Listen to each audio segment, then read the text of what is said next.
right, and we're back with the great granddaughter of former President Eisenhower, who I had in the intro for so long. It's so funny because his one of his what is it, the exit speech? Was it his exit speech Yep, his where he final. gave the warning? Yeah. I had that in the intro for so long because I think that is such a pivotal moment. That there's a couple of them, and I believe that's one of them. Daniel Inouye's speech to the United Nations, where he talks about the shadow government and how they have their own fundraising mechanism, their own army, their navy, and their own agenda. They operate above the law. There were these few times where members of Congress and the president, people in government actually stepped up to warn us. Nowadays, it's a little bit different where there's a lot more involvement. So I guess there's obviously some built-in questions with who you are. I said this backstage. You're the great granddaughter of former President Eisenhower. Arguably, in my opinion, this is my opinion, one of the last people who served the way I think that was intended. I feel like the presidency was always something that you did it. You had a career, you took time away, you filled that seat, and then you left and you didn't go back to politics. You weren't a career bureaucrat. So unfortunately, I do believe that your great grandfather was one of the last that served the way it was meant to be. But can you tell us a little bit about yourself for those who don't or have not heard you speak before? You're just a tremendous voice in the subject. Well, thank you so much. And yeah, the more I learn about him, the more blown away I am. But I've always known it in my heart, since I was a child, just who this man is, just feeling the immensity of his love, what an advanced soul, he truly is. His strategy, intelligence was unbelievable. And it was not just world wars as a general, it was as a president, it was as somebody that was facing the bigger picture galactic picture, bigger picture of what's happening on a galactic level. So a little bit about me. So I grew up really close to feeling into who this man was, starting at a very young age in order to understand my mission, because I knew it had to do with him, not just him, but him being a voice for the people, the larger picture of what we're dealing with as a humanity. Had to do with kind of picking up where he left off to help people to understand what happened to the timeline after his presidency, what really took place during the Second World War, and all the events that were very pivotal in this deep state takeover of the U.S., 1947 to 1952, before he stepped into the presidency. The things that I've learned are not easily found. You won't hear this in the disclosure communities. But my own soul kind of sovereign journey has been, very sensitive to understanding our galactic history, the Sophionic energy, the Christ Sophia divine blueprint, and what events took place starting from Lyra to the Orion Wars to Tara and Tiamat exploding, and like everything about how this planet became the kind of planet that it is. The root races, the planetary grid network, how this is a rehabilitation planet, and how, Anunnaki and draconian forces and different control agendas came in to leverage the trauma that was held in the nervous system of the planet after we fell into this lower harmonic universe. So I've been studying how that relates to the DNA, the zodiac, and the reversal grid technology that keeps us sort of dumbed down and in these programmings, and how it's used to harvest and siphon our energies for them to battery up artificial timelines that are engineered. So my passion has really been about understanding that and bridging, things that took place during Eisenhower's administration into the here and now. Even though I go, all the way back to sort of the beginning, it's kind of like, okay, but this was a very significant administration as far as ET contact, psyops that have been projected upon him that I wasn't really understanding fully in the beginning, as far as like, did that really happen or not? I was more investigative. things about the Grabddaughter Treaty that people say happened in 1954. So that's kind of it in a nutshell. I was raised very close to my family. Ike's son, Eisenhower's son, John S.D. Eisenhower, and I were very close, and we were very, very tight knit. I learned a lot just by observing, looking in the family albums, seeing, he not only took footage of what took place um, during the Second World War, it was actually in our family albums. I remember being a kid and just flipping through and just seeing all these books on the walls that family members had written, and just getting nothing but downloads my whole life, and seeing through the programmings and feeling, like, even if nobody understands my mission, it was like I was living a double life. I was doing energy Wow. that I wrote a book about, and I was just always like functioning at that awareness level. But there are times where I would really slip into confusion, or like, is this really happening? Or because I was being targeted the whole time to go off planet, because they knew that I was coming in. He was briefed that a descendant would come in, and supposedly I came in from the galactic realms because I was part of the galactic groups that helped to advise him during his administration. And I chose to come in to bring about disclosure and to protect it from going off kilter, going into, a false narrative disclosure, because everything's been weaponized. There's a false version to almost everything. The ascension, there's new age bullshit. There's false disclosure narratives. And so I kind of came in as a guardian protector, like, here for truth, like you and so many others. Like, we're a team, we're working together, we're, doing our best to provide information. And but the deeper intention is truth is the priority, even if it's not what we want to see. And even about him, if it's not what I wanted to see, I'm not going to be biased. But I ended up finding out extraordinary things about him with Val Thor and the Guardians that have really changed what I present, and Right. to a whole new level. Well, my God, did you just drop? For anyone who knows the UFO topic, there's so much to unpack in what you just said.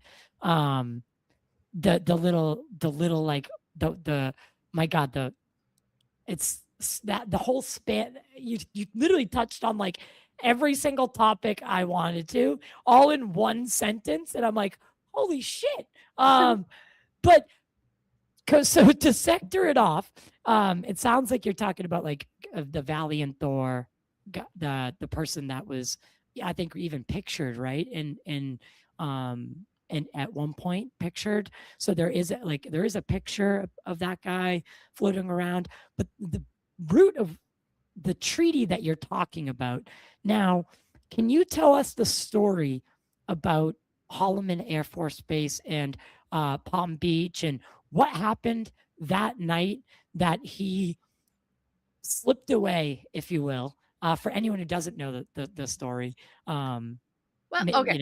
Yeah. I mean, it's easily located on the internet. Very much. I don't have it verbatim because, to me, there's a lot of temporal management going on with timeline corrections, and also timeline manipulation coming from those that use technology to alter events. And there's in what we see in the news, lots of cover stories, lots of scandals to cover up deeper truths.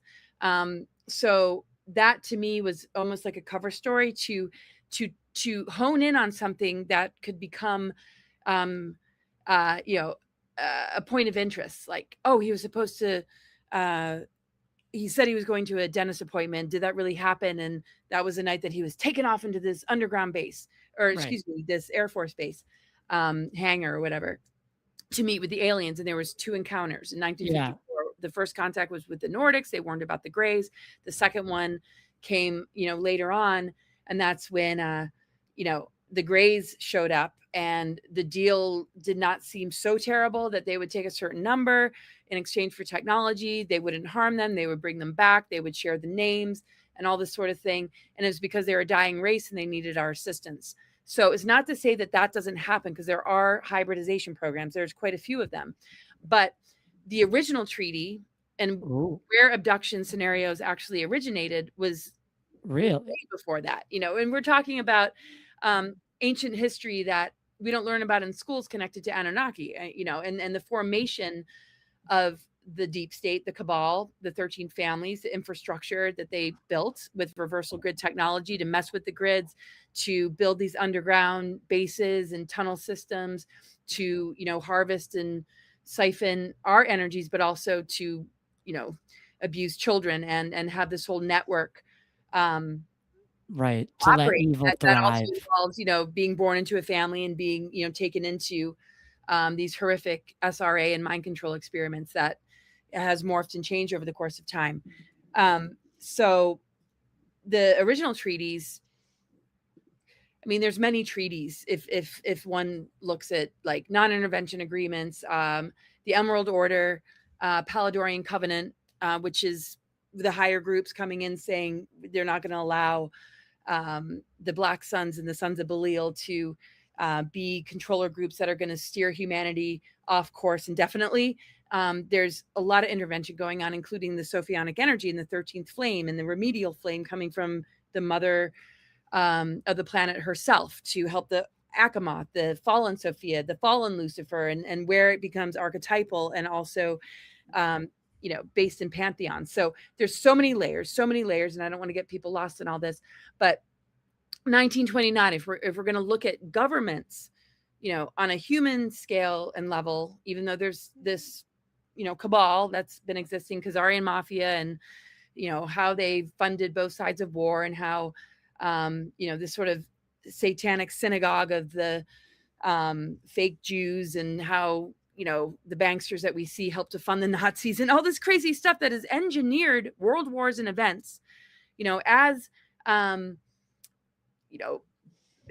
people that are pulling the strings way behind the scenes on the human scale. We're just seeing like countries, at war with each other. We're only seeing certain levels and layers, and people can't, comprehend all of it. So And just 1929, yeah. it's sorry to interrupt you there, but almost just like reality, right? In my opinion, if you look at it as kind of this mirror that you put up, like you said, what we see on the surface is this, nation on nation war, right? This struggle for resource and land, this division. But it's not till you start peeling the onion back do you start to see what the real picture is. And it's almost like reality is that way as well. You have to start peeling it back. Totally. Right. And engineered humans that are carrying personas, or they're stuck on labels, or being very surface. You got to peel back Right. the layers to find your soul again, to find your truth, to find your authenticity. So on a creation level, we're peeling back the programmings. We're peeling back where I call them kind of like foster parents, or like that bad step parent, or that evil step parent, or like bad partner narcissist. We're realizing, wait a second, those aren't our real parents. These authority structures are not looking out for us. It couldn't be more abusive and deceptive and manipulative, with this problem reaction solution game going on, and it's infiltrated every institution.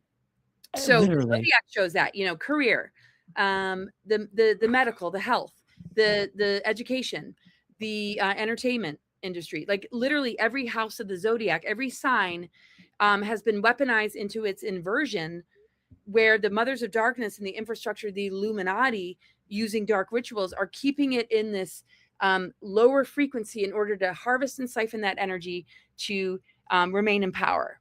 And it's just unbelievable. So 1929 is when the abductions really began. Not to say they weren't happening before that, but Prior, right. Warp 1, we Tesla technology was advanced, and the Nazis bought Tesla's technology. That's when the agreements and alliances really began to form, where some of the agreements were all about, abducting, humans into this larger picture kind of slave trade, in exchange for us being able to put bases on the moon and Mars, and having advanced technology, because the crafts and things connected to Vril, the Vril Society, and Maria Orsic and all this stuff, and the Nordics and New Berlin being put, in Antarctica. I mean, the reason I'm saying it so fast is because I'm just bullet pointing how many different scenarios were operating, until like there was a very pivotal point where Crowley, Churchill, and Hitler got into some major agreements with the Dracos, and that became the interplanetary corporate conglomerate Nazi Draco alliance, and that basically solidified this whole kind of out of control scenario of many being abducted for technology, or being able to begin to build these secret space programs and breakaway civilizations, and just like this massive deep state and military industrial complex that took over the United States starting in 1947, but the official surrender happened in 1952 under Truman, where we surrendered in the United States to the Nazi Draco alliance. And so people think we won the war, but they don't realize that what actually happened was, this infiltration took place, and mind control projects, Montauk, MK Ultra. yeah, which is, Monarch, and right. And the massive infiltration basically moved it into the United States, where the Grabddaughter Treaty in 1954 was when U.S. citizens began to be abducted. But the unconditional surrender agreement put that power into the hands of MJ-12 and three-letter organizations. So they want to hide. That's why it's called shadow government. So they created the psyops that Eisenhower signed the treaties, when in actual fact, Eisenhower ordered an invasion on the Dulce underground base in 1954 to take out the Dracos and the Greys. And he began to work with Val Thor, that warned the administration, particularly, Eisenhower, who he was mostly in contact with, about the Nordics and the Greys because of what happened in 1929. So this whole narrative of, he went to the base and met with the Nordics, didn't want to necessarily give up nukes. Yeah. Give up nukes just yet. And then, they warned about the Greys, and then the Greys show up, and they were too telepathic, too powerful. And it didn't seem like that bad of an agreement. And he just like signed it. He's sitting at a table with a bunch of Greys and he just signs it. No, the shadow government had already infiltrated. That's why he had to work covertly to put these countermeasures in place. The White Hats he put in place, the Earth Alliance, something called Ike's Force, which are a group of vigilantes, which aren't actually a group. Vigilantes meaning they work independently. Right. Because if they work as a group, they're easily targeted. If they work as individuals, similar to a lot of white hats that are more spies. They're in, these dark, compromised places, but they're operating from, a place of, gaining, information and data to then, perhaps, I think, you hear a lot about it, going in to begin to rescue, children. I think there's a lot of blown up information that's not exactly what's going on, but it is going on. We can see everything crumbling. We can see all is getting purged out and exposed. But anyway, so Eisenhower put countermeasures in place, but everybody's pointing the finger at him as being the one that signed us off to the Greys, and it wasn't him. So the sources of my information are pretty profound. And anyway, I don't want to overly talk without you sharing. So, but it's wild. I was going to ask, how confident are you in what you're saying? And it sounds like, your source, whoever your sources are, of course, we don't burn anyone here. You're satisfied with what they're telling you in terms of this information? Yeah, because the way that I met this person, and this person's a physicist, he discovered the 6th, 7th, and 8th force. So he's on a Tesla level. He did a 20 and back. He served in the Dark Fleet, and he overheard all of this. And he was a sword duelist in the SSP, and he won pretty much every duel. And he was a Kensei master, which means that he wasn't out to maim anybody or kill anybody, but he was really operating under the control of the Japanese geneticists that created him and 2 of his brothers, like in a lab, literally. So if anybody's going to know what's going on, it's somebody who's like in his 70s, who really doesn't have anything to lose, who has immunities, never signed an NDA, because he won so many duels. They said they would protect him. Even the dark side did, because the Dracos rule so many planets and everything. Like, they can rule us too because we have amnesia and we're powerless. It is a little. When we have amnesia, we're powerless. When we wake up, we hold the power, and we can collapse the deep state. We can reverse and correct the planetary grids. So, um, even if we were to reclaim our planet, it's not like that big a deal to the Dracos. They just saw us as vulnerable. It's like any bully or anybody that has power is going to take advantage of humans that have lost their memories or power, and we're running on trauma and we're lost. We just become a target. So I You think know, in many ways they can see into the bigger picture that we do reclaim our planet. But until then, as long as we're vulnerable, easily manipulated, and forgetting who we truly are, this control system exists. The thing that makes it hard to break free from is the fact that the deep state and the infrastructure is uh,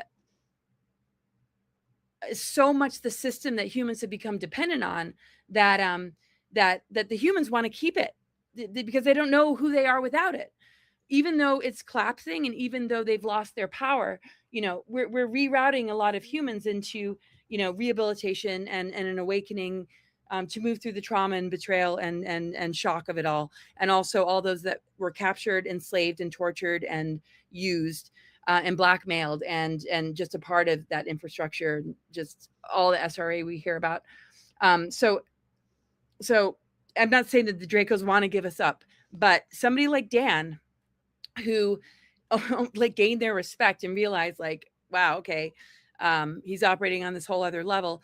All right, we'll give him immunities. He won't sign an NDA, but it doesn't mean that um, we will override what they're attempting to do. It's just, basically that was what they granted him. Also, Val Thor, he has immunities. He went rogue because of, um, uh, yeah, he wasn't operating under the non-intervention agreements. He broke free from that. Um, and so tried to change yeah, how it was happening. and then Val Thor helped Eisenhower. Well, Eisenhower appealed to the Guardians with the help of Val Thor. So the Guardians, which are the eighth force, they use the eighth force. That's their vibration and essence. Put this outer barrier around the planet to kind of corner the hybrids, the Illuminati, deep state players from being able to escape and leave, and to keep any more nefarious beings from being able to come in. So what happened was the gray abductions sort of shifted into military abductions, My lab. my labs, and wiping memories from people, and creating engineered versions and fake abductions, artificial telepathy, utilizing all the technology that they were given to then mimic what ETs are capable of doing in order to blame it on the aliens, and still hide. Blame it on Eisenhower, blame it on the ETs, and we're still the shadow government. But that is what I'm working on exposing, and I don't have it all figured out, but that's why these conversations are important, because you have pieces, I have pieces, other people have pieces, but there's a lot we have to let go of that we might have thought actually happened that didn't, that was created as a psyop, like 9/11. Is that really the official story? COVID, is that really the official story? And on, right? Yeah, I'm doing an investigative series right now on 9/11. I just had a Pentagon first responder here, and then I just interviewed one of the Jersey girls whose their husbands died working in the towers on the 105th floor, and they're the wives that pressured for the 9/11 commission report, which was whitewashed anyway.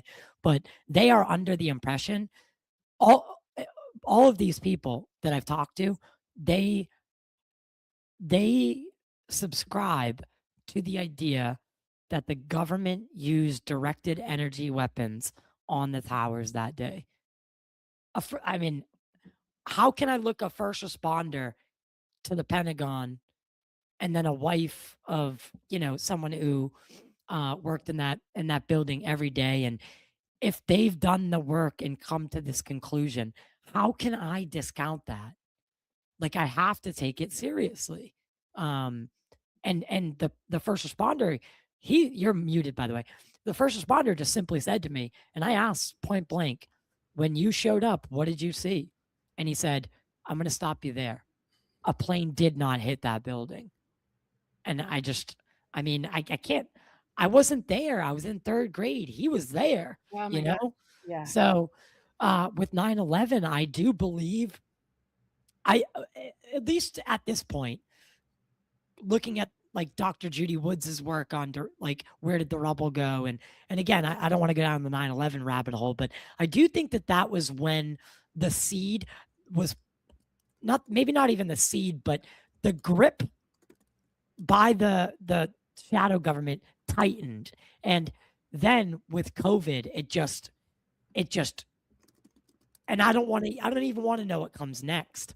Because it really does sound like, if you're watching the news, Fox News sounds like coast to coast lately, where they're talking about different aliens, and that's fine with me. But if Fox News is talking about that, what's about to happen? I know, oh my gosh, right? Like some sort of fake fake alien invasion, the ultimate, Werner von Braun warned about this kind of thing. The last card that they would play. And it's just looking more like that might be a reality. And it frightens me.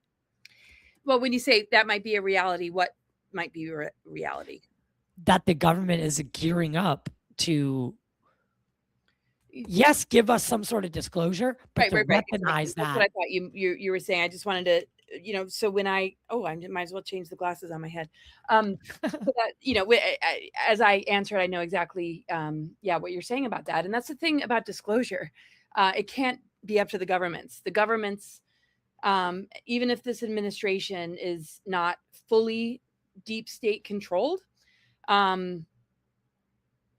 just like in Eisenhower's administration, there are players that will continue to try and run the show. It doesn't mean that there isn't a lot going on in the background that we just can't see. That's why when he worked with Val Thor, it was very covert.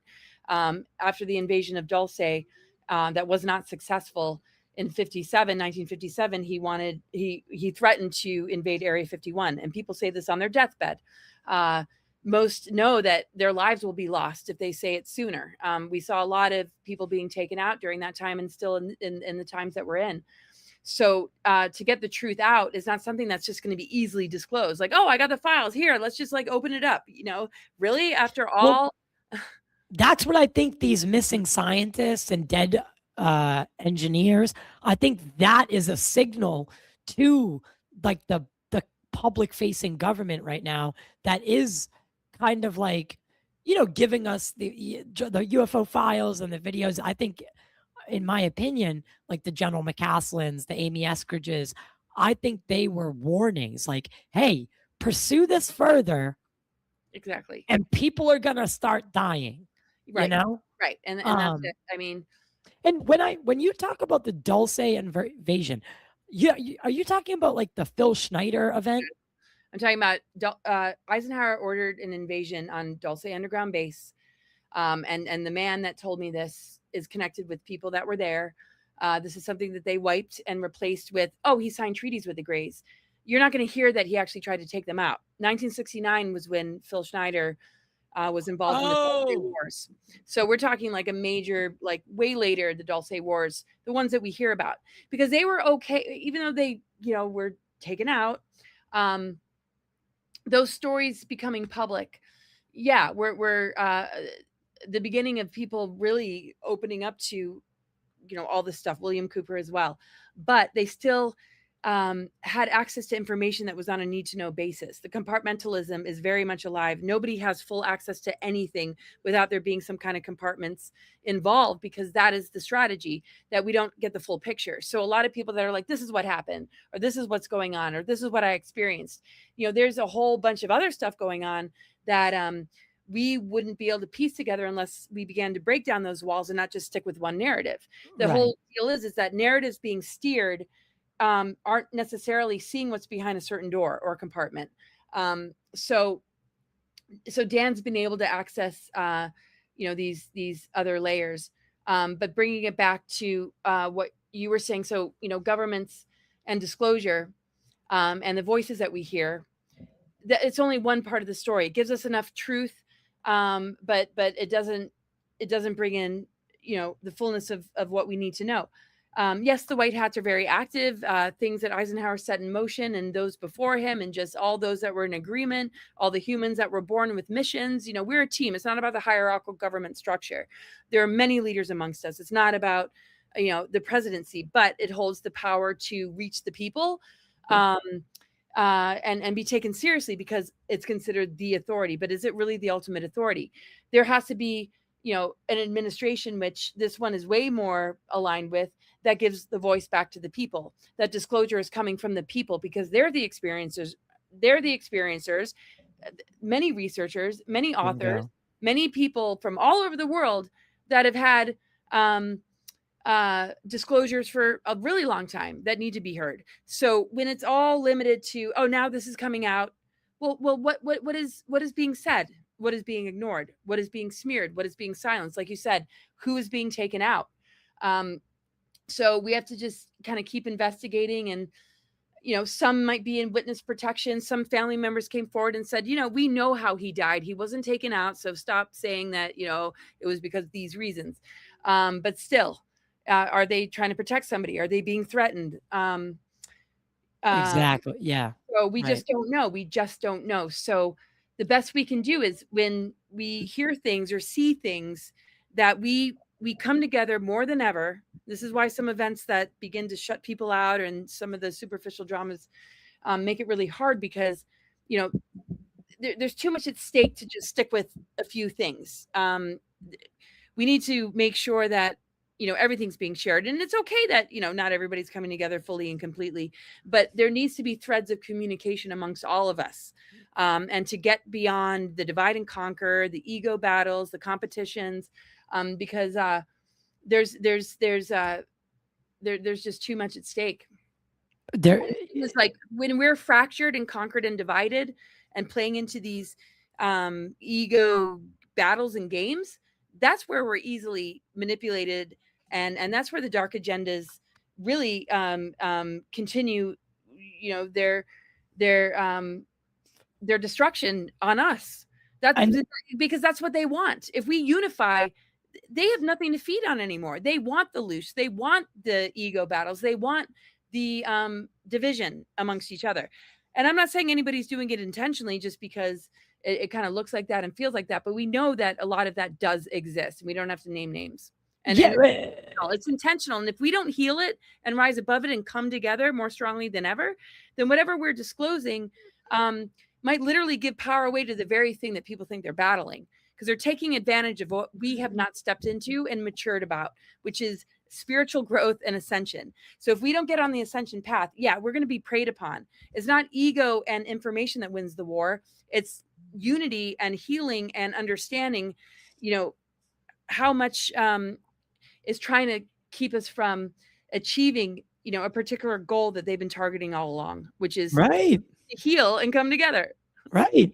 And it's, for me, it's very reminiscent, whether you're a believer of, the Bible or not. I think it's, but if you look at the story, and I'm not religious particularly, spiritual, but if you look at the story of the Tower of Babel, right, there's nothing a united humanity couldn't do. And when we get too close, we're struck down and divided by language and color of skin. And then we do their bidding even further by sequestering ourselves into these groups, right? Like, you're gay, or sex, creed, religion. We love to be in a box, and if you're not with us, you're against us. And that's not how it was for a lot of my life growing up. But the internet has just, I don't know what it's done, but it has corrupted people to the point where, again, you can't have a civil conversation if you're not on even the same political party, which is it's blasphemy. It's destroyed so many relationships and friendships. People block their mothers. I know.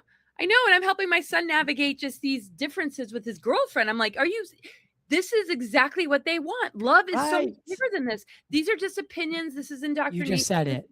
This is just a lie, because they're leveraging, they're taking it, they're weaponizing humans' good intent, like funded movements to get people all riled up, to be in a trauma loop, and then the biggest victim wins. So And it's then, more about being an empowered victim instead of being an empowered healer that can see through this and say, let's hug and come together anyway. yeah, Let's not make it about, who you're aligning with, and make it more about, is this really achieving the goal of us rising above victimhood and realizing we've all been hurt and traumatized to a certain degree, and even if whatever color skin we're in, we might have had past lives, as a Black person being enslaved, or, the Irish that Regina said, just like, let's just drop we got to just live from the heart. the And it labels, sounds so man. almost like, oh, that's too woo woo. That's too this or that. No, no, no. We have to fight our way to, somebody winning being right and everybody being, okay, you're right. So we'll just comply and we'll just give our power away to you. No, that's the same game the deep state is doing. They want us to become them. They want to program us into becoming the very archetypal dysfunction that has taken place in these pantheons with the Anunnaki and how they all get along. It's like warring brothers, competing agendas, the divine feminine being exiled, and just the imbalance of Enki the and masculine and them. feminine. It's just, as long as it's kept alive and we succumb to that inheritance of program, then we're doing it in smaller ways, and how they're doing it in a more concentrated version in a very, very sick, demented way, and in the deeper aspects of it. But think of how many energy vampires there are. Think of how many crime shows there are.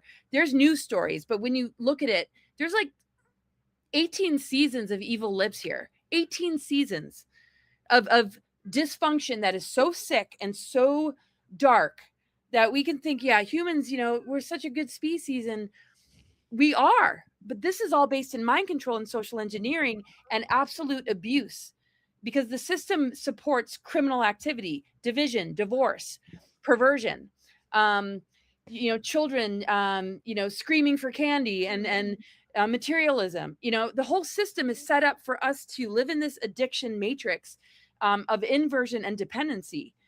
So humans are not even acting like their true nature. We're divine, Wow. and they're afraid of us remembering who we are, because when we do, we're the advanced race and they have nothing to feed on. They used to be that, but they compromised their DNA on purpose because they got addicted to control. Holy shit. So let me ask you something real quick. I mean, I don't let me ask you something as I talk to you on the podcast, as if I wasn't going to ask anything. You're so funny. So dumb. But what do you, so clearly you believe that humans are special. Now, for whatever reason that is semantics at the moment. Do you think that part of why potentially they kept this from us, or kept us from knowing the actual truth, is because it is a little darker, it is a little bit inherently kind of scary, and it is potentially kind of us meeting our maker. They had a hand in our creation potentially, and maybe many, and maybe they felt that we weren't ready? Or do you think they do it for more of a malevolent reason, like, I want to keep them away from creator because I want to be the only one who's in contact, and I want to keep everyone else down, and remain the only one who gets to suck on the teat, if you will? Yeah, I mean, you're talking about the controller groups and just the fallen Right. angelics and the ET groups, and If how you that. can explain how that Yeah. works. Oh, yeah. I mean, and we see it in our own lives when you're with an energy vampire, or somebody that wants to Oh keep you God, small, yeah. wants to take advantage of your insecurities or wounds, and keep you small, keep you just needing outside validation. People that fall into the Stockholm syndrome with their captors or abusers is a really great example of how it works to really begin to manipulate somebody's sense of self-worth and belonging, even to the point where they can overlook abuse and mistreatment and evil, if they're targeted in that way. So and there's varying degrees of it. When it gets down to the deepest levels of depravity and vampirism, the torture of children from the very beginning is unbelievable. The more I hear people's stories, Yeah. that really, really survived the SRA and the MK Ultra, it is so unbelievable how advanced this is and how calculating it is and how thorough it is and how they leave no stone left unturned. And literally, because the minute we begin to connect with source energy, they have nothing to feed on anymore. So the ether element, which is part of our DNA, the nucleic acids of our DNA are elemental: earth, air, fire, water, ether. The inverted pentagram, which we see symbolic in Satanism, is the ether energy. The fifth point that when it goes up is connected to the ether. The inversion means that the ether is going into the ground, that the horns of the devil are Satan, and that symbology is related to the planetary grid network and the reversal grid technology that put things in reversal and inversion. The Nephilim reversal grid and the Niberian diotic crystal grid were placed on the Michael Mary lines in the Stonehenge area. Most of these stargates have infiltration and reversal energy. The 10th gate, Iran, Iraq. So they literally weaponized the planetary grid network to put us in duality. They unplugged the Albion and Cathar body to disconnect the masculine and feminine. So it would be all about duality, competition, and not the Christ Sophia, not the union that we see in the incarnations of Yeshua, Jesus Christ, Magdalene, Shiva Shak, just all these reminders that, whoa, these higher levels of our DNA are where alchemical union and sacred union and hierogamic union exist. So the whole junk DNA is, none of that exists. That's all junk. The reversal grid energy that keeps us in 3D, keeps us in this dependency bond. Yeah, don't ever find out about what that junk DNA is. Don't ever, truly understand Jesus's relationship with Magdalene. Let's, have religions that just make her a, healed whore. From Essentially. Yeah. So all distortion. Because what they're afraid of is when we really recognize that union, our divine blueprint, we start to correct the reversal grid technologies that were put in place, because our frequency, when we're aligned and as it begins to upgrade, literally dismantles the dark weaponry, because it's all about frequency. We're the higher frequency. So 5G, chemtrails, geoengineering is social engineering. It's the same thing, because socially engineered humans live in a geoengineered world, because that's what's reflecting back. Humans that are controlled, their elementals are being controlled, placed in inversion, depression, anger, misplaced, anger that you don't understand. The earth body degenerates really fast. We're aging a lot faster than we should. All our elementals are being weaponized or targeted. The fire element, war, anger, like I said, the mind control, chemtrails, air, the air element, which is the mental. So you can see it in the zodiac, and that's what my presentations are about. So literally the whole system is rigged to keep us from true source, because as long as we're caught in these inversions, we think something's wrong with us. There comes the pharmaceuticals. Go on antidepressants. Go on. Oh my God, I was literally just going to say it.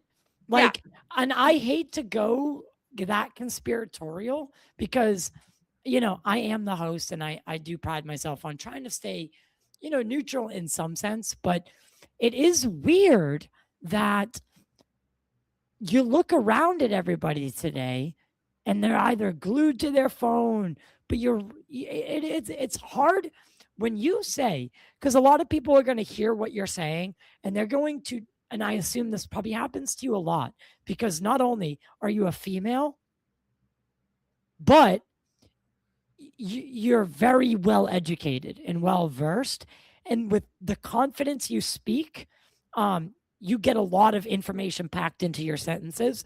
So I can only assume that people don't always take you seriously or check out or whatever, because they're like, this is too wild. I know, and I But you're talk right. really fast. I talk fast. I cram so much into a few sentences, and I really want to work on my delivery But more. isn't it weird? Isn't it weird how because essentially what you're saying is that we're kept in this like environment where we go to our shitty job at 9 and we clock out at 5, the 8 hours that are the best of the day we're at work for, and we punch in. We probably 90% of us, I'm saying that generally, they probably don't like their job. They just do it because they need the money to pay back the loans that they took out to go to college, which they didn't need. And they're stuck in this. And financial depression, that is the one that hurts a different way. And they get all these young kids to sign away their life before their brains even fucking fully developed. And they got them in, debt that's going to outlast their life, most likely, depending on the career path they chose. God forbid it's a doctor. But they get them in the system real quick, and they ensure that in order to get a good job, you got to go to college. That is spit down your throat for the first 18 years of your life. So then you think you got to go to college, in which, again, and I hate to go off on a rant here, but higher learning is definitely something that I think should exist. Absolutely should exist. But it's not as critical as it's made out to be. And you don't need to put yourself into 50 years of debt in order to go to college. It's a weird idea. But then you get depressed because you're constantly going to this shitty job that you don't like, talking to people that you don't really care to talk to. You come home, maybe you get to take one vacation a year. This is not how we were supposed to live. No, and that's what creates just. And then they get you on SSRIs because you're depressed, and then and then 20 years passes. Right, and it's your body's way of saying, "Hey, listen to me. You're not depressed because something's wrong with you. You're depressed because you need to listen to what your soul longing is, and give it respect, give it attention." Anger is like, we got to flip it around. You're passionate about something, but you're angry because you feel maybe helpless, or you see something that I don't know, angers you. But that's also a call to action. That is your fire. That is where your leadership rises, right? So studying the zodiac, not just like the way maybe typical astrologers do, I've looked at it from the angle of programmings, dark weapons, Saturn moon matrix, Saturn, planetary grid reversals, how the original tones turned into these personality traits that, Scorpios can be very scary, or like very obsessive, or very jealous, right? But the higher octave is transformation, alchemy. Like, we are encouraged to live the lowest level of what these aspects represent. The whole our societies are geared towards that. Or, our self-worth, the need for achievement, good grades, reward, the reward punishment system. I have to behave and be rewarded for it. And most people that are rewarded too are serving agendas they don't realize they're serving. Because in these rituals and in this sort of MK Ultra, Illuminati, kind of family, like just all that they, do to individuals is to groom them, abuse them, and torture them, and groom them to play roles, to become doctors, to become Hollywood stars, to become politicians, to influence those that went to school for it, to buy into a certain narrative and influence humanity to, adopt it, because they end up being, the CEOs, or they end up being the A-lister, or they end up being the chief medical guy that tells everybody else, this is what you have to do, especially what happened in 2019, 2020 with, I want to be careful what I say. I don't know about your channel, but it was, they were listening to the higher ups, right? But they were listening to the deeper agendas. and running altars and being, not even fully. I mean, it's just so insane. So the people that create the system, that have the money to create the system, that engineer and groom and abuse individuals to become influencers in all the fields that run our societies, are convincing humans that are being raised in the system to become them, to emulate that. I want to go to Hollywood, or I want to be, but there's players there that are steering narratives that they adopt and pass on to their patients, their students, those that are watching the televisions and those that are watching the movies, to fall prey to a lot of very damaging things, and very much well-intentioned people get caught up in it. So the whole key of waking up is to correct the inversion, to begin to bring the highest octave in. And this is where society, is collapsing inversion, and something else is emerging that is much more holistic. Instead of prisons, maybe rehabilitation centers, where the tech that mind control people to turn into assassins or murderous people, is de-weaponized to help them activate parts of their brain that remind them of love, remind them of truth, because, if you can turn a perfectly beautiful child into a sex slave or an assassin, can't we use technology in a positive way that helps us to upgrade our DNA and return to the heart? So I'm just saying that, like, everything couldn't be more out of whack. When you look at criminals and their activity, this is not how they began. This is Agreed. So I don't know if I'm articulating this well, because I have so much jet lag. I'm so sorry, everybody. But I guess what I'm trying to say is how the nervous system of the planet is, the planetary grid network, in reversal, with the power structures of society being infiltrated. We're literally being raised into a system that is encouraging us to seek the lowest level of our nature and be addicted to it, because it gets rewarded, and it hits certain parts of our brain that becomes addictive, instead of true spiritual light, instead of things that are sustaining, instead of things that are rewarding. We've been so conditioned out of it that we don't realize that we've enabled the satanic agendas. We've been enablers, because we've allowed our creative energy to be infiltrated and infected by all of this stuff, that we gladly hand over our power and then walk a timeline that is taking us into more enslavement and new world order. And yes, instant gratification and appeasing things in the brain, sugar, drugs, alcohol, all the inversions in the sexual energies, and how it's being put out there, jobs and careers that will make you a lot of money and give you all those things. Most of these people have to be heavily medicated, though, to compensate for the things that they're addicted to, that give them that high and low and extreme of experience, to where none of the relationships end up working out, and there's an epidemic of divorce and infidelity, infertility too. Yeah, that everything couldn't be more unhealthy.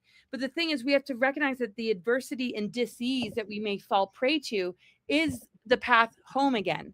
It's the body's way of saying, these programmings aren't sitting well in my physical body. It's actually giving you cancer, it's making you sick, it's giving you diabetes.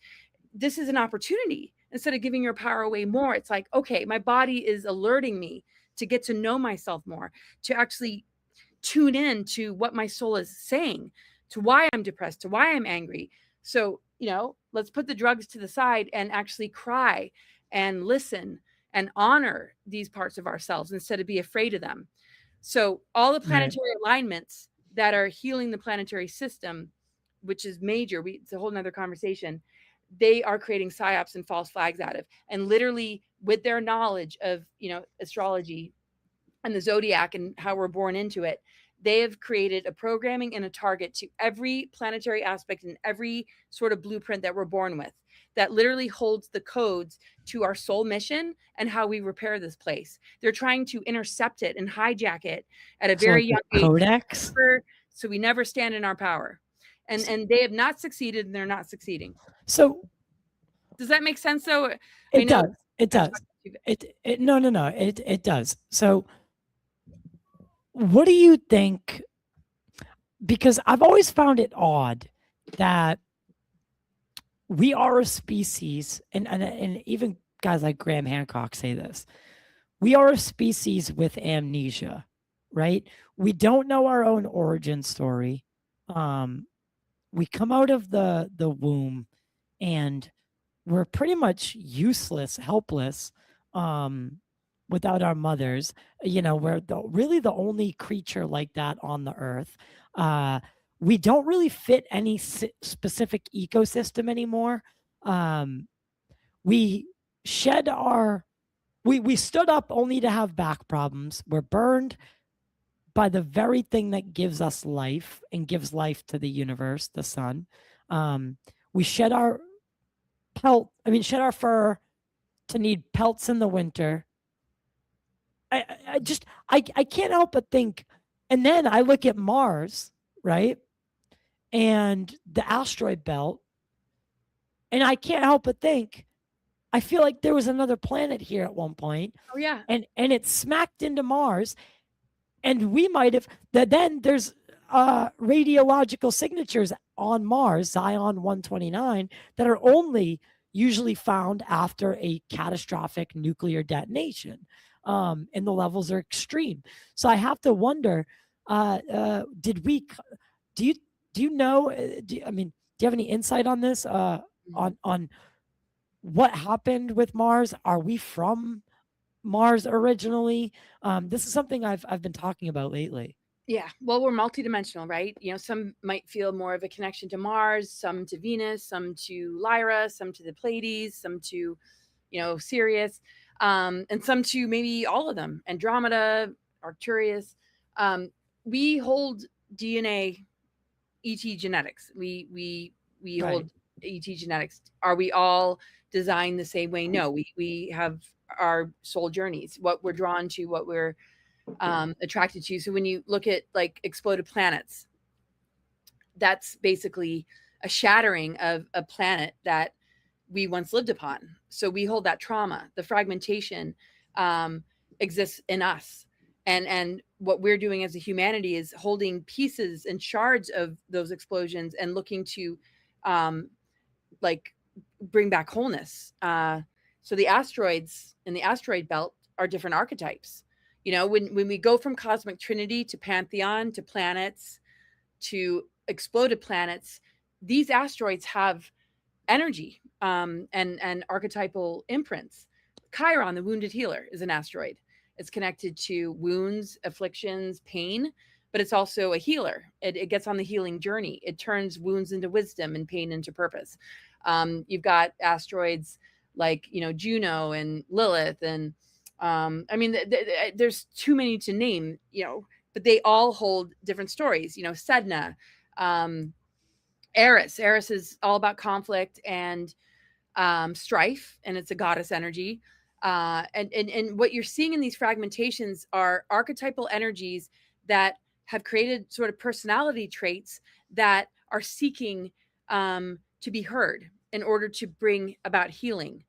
So there's always a shadow side of, really negative traits are, they might be violent, they might be aggressive, but in their higher octave, it's because they remember, they want wholeness again. They want to return to the cosmic trinity. They want that Christ Sophia blueprint again, because Tiamat, that exploded, that became the 5D asteroid belt, Tiamat and Apsu were like the sacred union planets.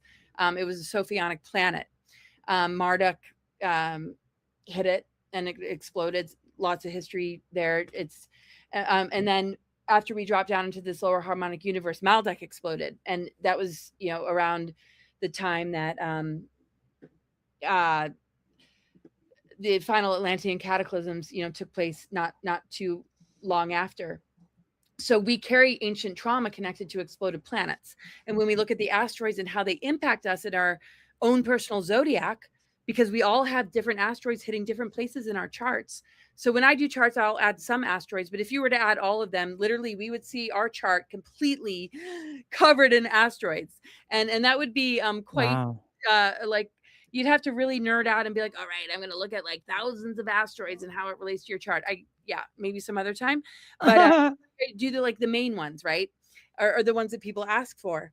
And you got ones connected to Medusa, and it's just unbelievable. A lot of where we see these ancient battles and wars and pantheons and more and much more than we can imagine.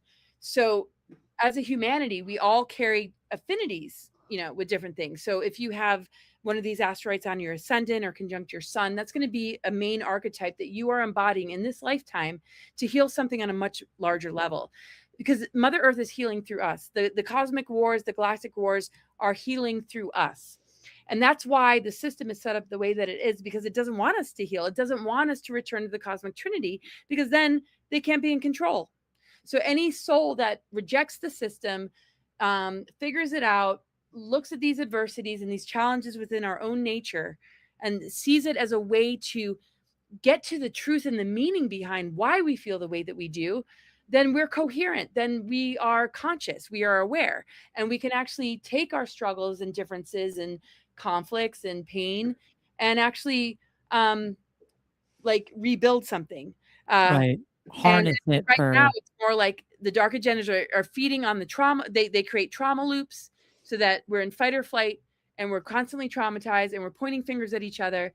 And it's just so incredible. It's so incredible. So yeah, I'll just stop there for now. One of the things that I can't help but so you've discussed ideas involving frequency, awakening, and energetic manipulation. Do you believe that modern society has been, hindered to where our our ancestors, given things like the pyramid and the feats that they were able to accomplish? Do you think that they had some sort of technology that we have since been, ripped of, in the sense of, they talk about how these pyramids were possibly built. And one idea that's floated around is, using frequency to essentially levitate. Oh Do yeah. you think our ancestors were, more in, and I'm talking about, pre-dynastic and, maybe even before the Younger Dryas. Do you think that there was technology on this planet at one point that was less like our, less like our phone, right? Less like this, and but came more from inside. Oh, absolutely. I mean, we are the ultimate technology. When you look at the Guardian races or forces, eighth force, that's not about UFOs, but UFOs on a higher level than UFOs being flown by grace. The consciousness of the pilot is connected to the craft. It's a part of our energy field. It's a part of our aura. When we talk about Merkaba, that's very much about the integration of the masculine and feminine, the right and left brain, the electrical and magnetic. And when it achieves, integration through initiation, instead of falling into the hijacking of what society wants us to do in the face of initiation, is fear it, because it's not always comfortable, medicate it, ignore it, be distracted by it.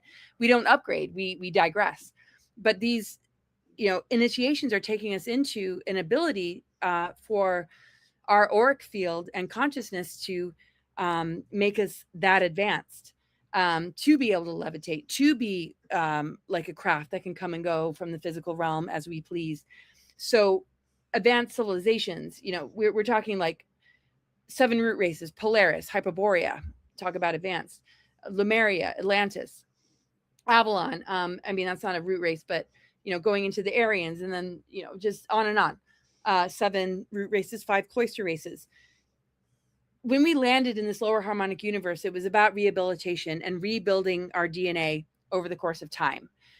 Because we are vulnerable, because of amnesia, because of the trauma in the planetary grid network, we dealt with invaders. And the invaders can be catalysts and reminders, because we see the contrast. That's not a vibrational match to our inner truth and knowingness.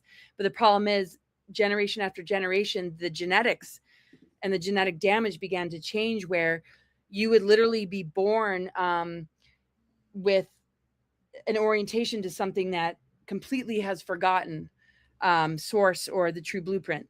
And the unconsciousness usually manifests as physical issues, behavioral pattern issues, and people don't tend to explore it. That's not part of how society is set up because it's not a healthy system. It's rigged to keep us from that. So we're not exploring like, okay, I've genetically connected to heart disease, but we're not looking at the wars and traumas our ancestors might have experienced that created a certain amount of stress, that created, this damage to the heart that just becomes like something you inherit. Like, oh, you're predisposed. Why are you predisposed? You have to understand the root. So I'm sorry. I know I'm drifting off from your question. No. But it's been proven that generational trauma is absolutely a thing, as we inherit trauma from our ancestors. And that's what we're here to clear for our ancestors, for ourselves, for the future, for future generations. But bring me back to the original question again. So do you think that our ancestors were in touch with? Oh, yeah. They had less distractions. Yeah, levitating inherently. stones and rocks, and the pyramid technology was connecting with the star systems and the stargates. And I mean, this isn't just a planet that it's like we look out into the stars and there's something out there. I mean, advanced ET groups have lived here. They live underground. There's cities underground. There's subterranean civilizations, but there's also what do you make deep state Illuminati structures and tunnels and cities. And I mean, it's just like the diversity and extremes of polarity on this planet is crazy. And it's one of the only planets that actually has fallen to this much inversion that is actually capable of being corrected. It's one of the only or few planets that have gotten this far away from source and so deeply entrenched into an inversion that actually is capable of correcting itself without blowing up, without destructing. But these other planets, it wasn't the humans though. It was the controllers and their own battles that caused the destruction and the explosions. But if a planet is not able to ascend, it begins to atrophy. Like it doesn't have humans as conduits. It has humans as batteries for the script writers that rely on our creative energy, that just come up with the psyops and false flags that we fall prey to and consent to. They have no creative energy. They rely on us. That's why they use children. They use our creative energy and programmings to lure us in. The minute we realize that, we are on the ascension path. And then there's nothing, like they will never be able to control someone who's ascended. It's impossible. Because you can see through the bullshit. And it, I don't want to sound like I'm like trying to like, be super cool. But, ever since I've really, I've always been into this topic, but ever since I really dove deep and like obviously spent, I have a studio here in Boston, like, I've spent a lot of money searching for answers. And I've had sightings, and that's something I want to ask you about before we round out. I know we have a limited time. I'd love to have you back on. I could talk to you for hours. I'd love to bring you to the studio and really have a proper discussion. And I won't, and I promise to talk slower and I won't be so. No, you're great. You're great. I'm usually the one who's over talking. So it's actually nice. It's refreshing to have someone else kind of take the lead. But so with that being said, I wanted to talk about, you brought up underground bases. Even members of Congress like Tim Burchett are now speaking about how these things come, that they might not be extraterrestrial in the typical sense, but ultra terrestrial. They might have lived here or have been here as long, if not longer than us. And is that a weird thing to start seeing in the news and from members of Congress, or does it make you skeptical? What does that make you feel like when you start hearing it from the quote unquote mainstream at this point? I'm just so like in my own weird world of knowing and understanding what I know, with the flexibility of, adjusting things that I might have thought I'd know or knew, because I, really paying attention, listening to my body, and just, I don't know, I and got it. my mind and my heart and my soul, and so I don't. When I see things outside myself, um, I might feel a resonance. I might feel a discord or a red flag or a meh. I guess what comes up for me when you say that is, okay, it's becoming more of the dialogue, but it's always been here. We're talking about something that's always been present. It's like a light in a room that is now being lit up, but it was always Right. there. So to me, it's like, okay, now that the lights are on, but maybe it's not fully illuminated, how can they maybe change the way we perceive it before the lights are fully on? That's why they Mm. manipulate timelines. That's why they try and rewrite history, because when the lights come on, can they get away with it being different than the original storyline, and the storyline connected to organic ascension that has allowed, that where humans have allowed so much of the healing and remembrance to move through them, to be able to protect the timeline or protect the trajectory of the human race. Is that Yeah, because but this is individual. We have to be willing to inside ourselves, because we can only win the war from within. So are sorry.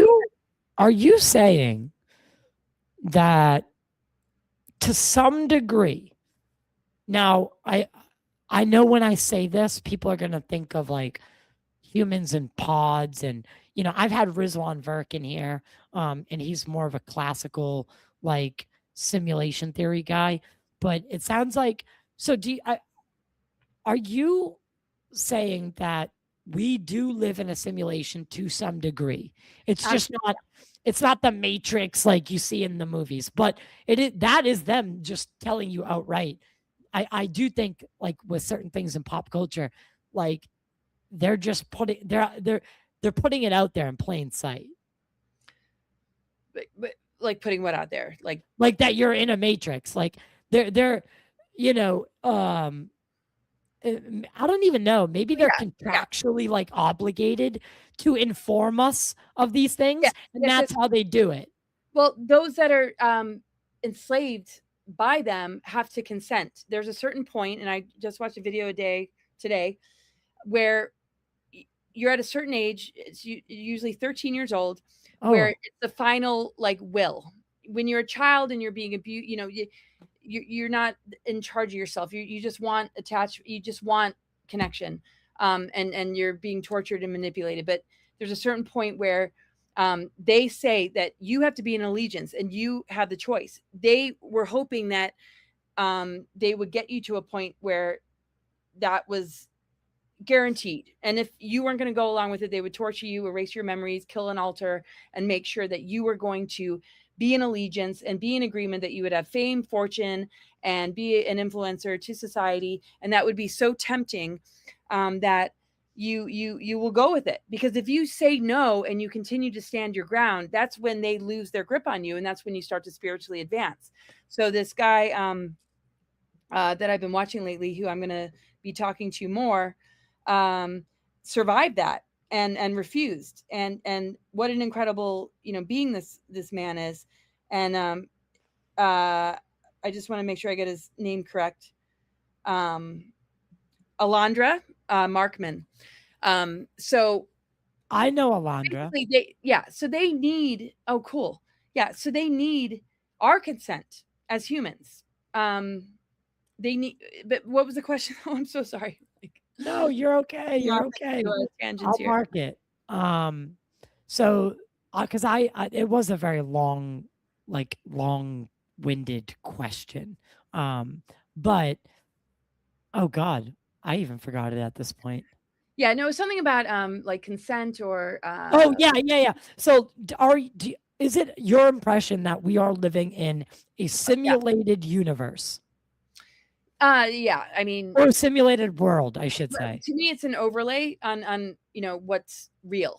Saturn has rings. Saturn used to be a sun, the moon a satellite, and how the frequencies from the moon and the rings of Saturn simulate our reality, because the lowest octave of Saturn is tyranny, control, authority, and systems.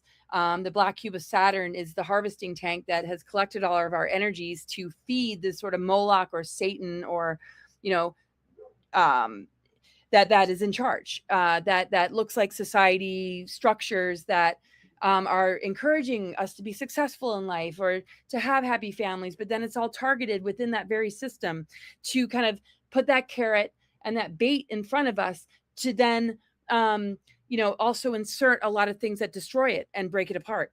But the true essence of Saturn in its highest octave is self-mastery, is becoming a way shower and a teacher. It's the law of structure.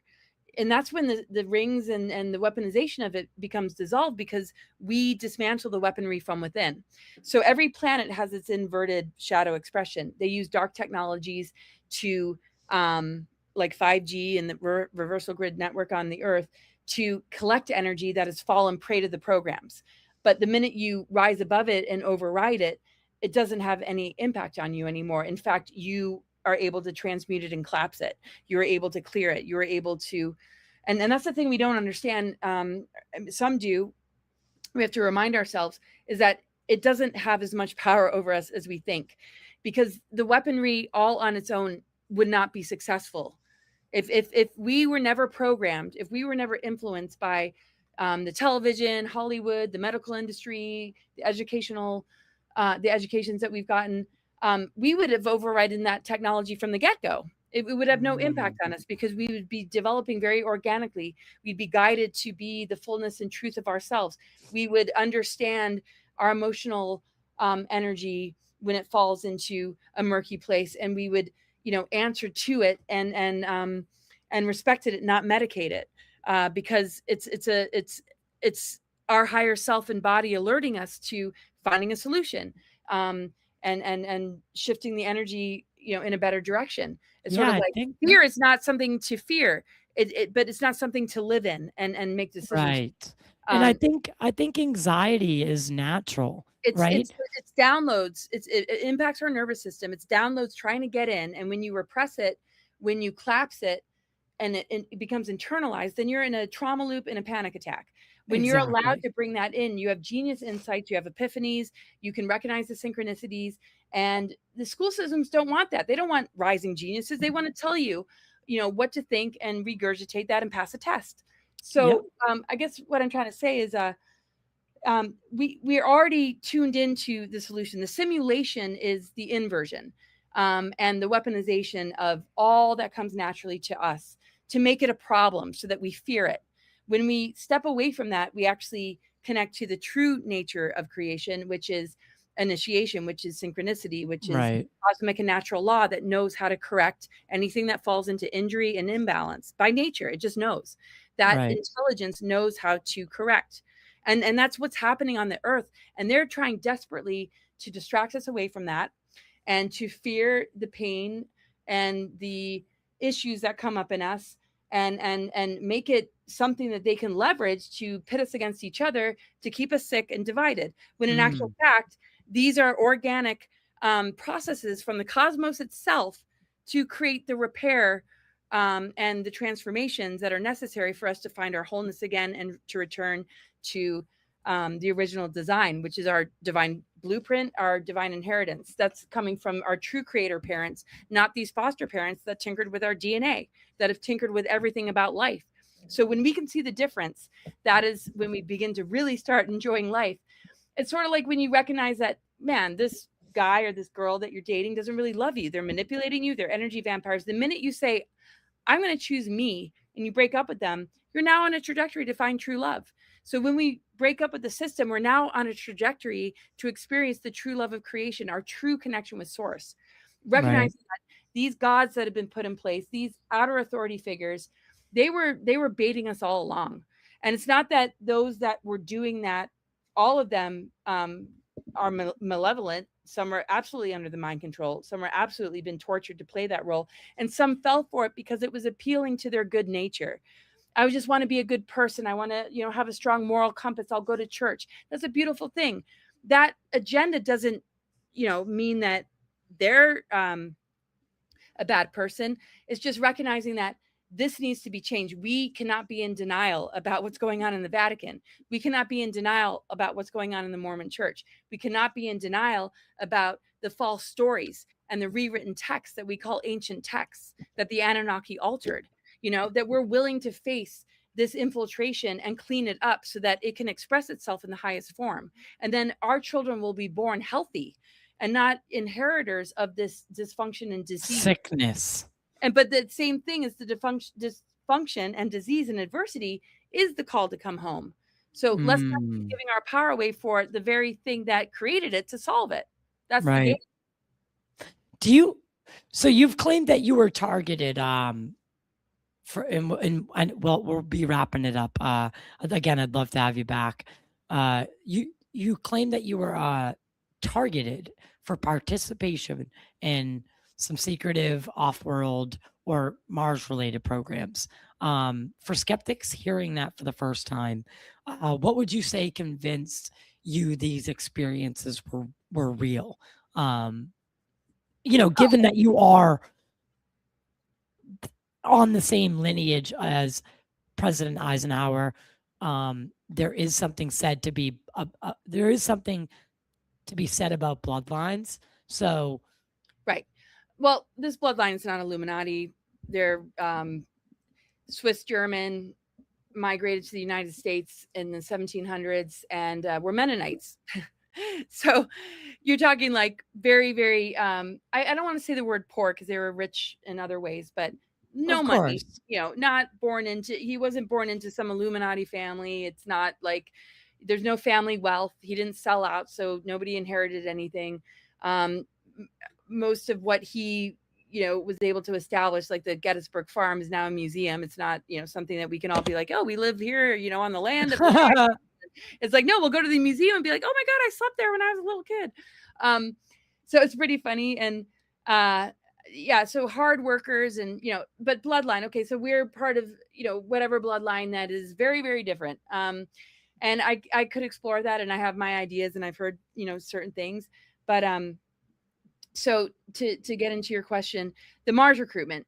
Well, Eisenhower was briefed during his administration that, a descendant would come in to help continue just exposing dark agendas and kind of taking his speech to the next level with a lot of others. And it's said in a book that this Native American woman gave me with some connection with the Tijetans, that the Guardians had gifted the Eisenhower family, a descendant that would, do this. And but that doesn't make me, I'm not saying that, or I didn't interpret it in like, oh, I'm special. It's more, I was coming in from that place and that ability to remember. And I was tasked with this mission that exists in everyone, to find their authenticity, find their truth, find their connection to their higher self and these higher dimensional aspects of the self, because there's no hierarchy when it comes to benevolent galactic beings. It's more about, oh, we can help activate you and help to, switch on things that are dormant. Not to say that we don't go through our struggles and lose that along the way and fall into, like pits and overwhelm. And, we're having a human experience too. So, and we can fall into forgetfulness as well. And somebody who's just awakening can help remind us. I mean, it's not about hierarchy. It's just about, agreements, and we all have agreements. So anyway, he was briefed, working with Val Thor, and how Val Thor helped him to appeal to the Guardians that rest assured there's going to be a descendant that comes in that will continue to carry this on. He had already put countermeasures in place as well, the White Hats, the Earth Alliance, and Ike's Force. But he was told that a migration of souls were coming in. There's been souls coming in for thousands and thousands of years, that we would all find each other and work together. But he, was reassured that a family member would come in. And this is not to say that my work is more important than any other family member, but that I would address some of the deeper layers that are very hard to figure out, like the Grabddaughter Treaty, some of these false narratives, So they intercepted that information that a descendant was going to be coming in. So they pre-targeted me before I was even born to be steered onto a timeline that would take me to Mars.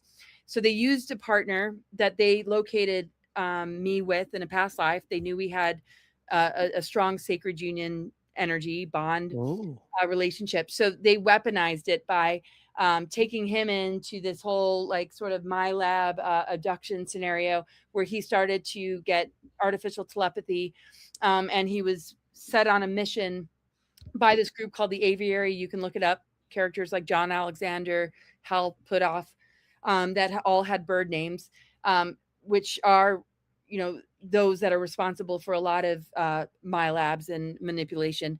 They pulled him in, and he was having abduction experiences, and I could tell when I met him, because I was being targeted my whole life, and I couldn't create anything without just disruption or like something. I'm like, is this bad karma? What am I doing wrong? Why? And I went to a clairvoyant institute, and they helped me to see and understand, but they really couldn't help me. So I just kind of gave up. Like, whatever this energy is that is trying to stop me from living my life, kind of like, take me to it. I'm just going to go with where I'm being pulled so I can confront it.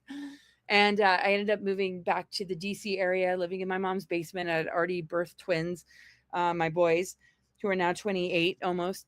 And Wow. I was just drawn to go to this event, this festival.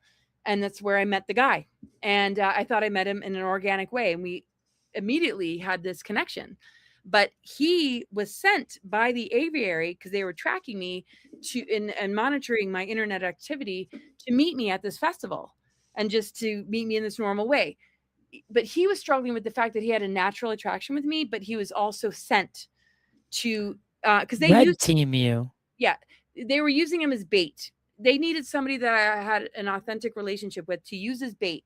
So they convinced him he was a hero. You're going to go meet, you know, this woman that you have a connection with, and you're going to take her to Mars. And it's too much to explain. Oh my gosh. But so there's emails, there's names, there's, you know, it's not like some like, oh, I was taken to Mars because I dreamt about it. This was years of my life, like literally targeting like that I experienced my whole life. And it connects with the alternative 3 scenario that was presented in the Eisenhower administration about colonization on Mars, which goes back to 1929, and how we put bases there, and how that also became a possibility for the human genome to be protected, you know, to go off planet as an option. But why would we want to go that route? Why not stay on Earth and call out the dark technology and the engineered events that would lead us to needing to evacuate Mother Earth? It just didn't make sense. So it's not like I'm trying to make them the bad guys. Most people are convinced to do things because they think it's the only like option. But there were plants and dark players in that aviary group that are disinfo agents that were put there on purpose to manipulate the rest of them. Yeah, And I've talked to some of them. Yeah, and my partner became a member of the aviary, and he, you know, was dealing with the my labs and the If you're saying that John, Al, and those guys were part of it, then I've definitely spoken to some of these people. Yeah, I keep them at arm's length. Oh, no. I know who I'm dealing with, you know. You gotta you gotta stay distant. You know, yeah, and they're programmed, or they're convinced to play that particular role, and it's not necessarily a bad role. It's like, if we're not in control of ourselves, something else is going to want to be in control of us. So this is what awakening is all about. If we're not awakened, how do you manage humans that are half asleep, that don't remember who they truly are, or, you know, how they are being manipulated by forces that want to keep them from remembering? So they're operating from that standpoint.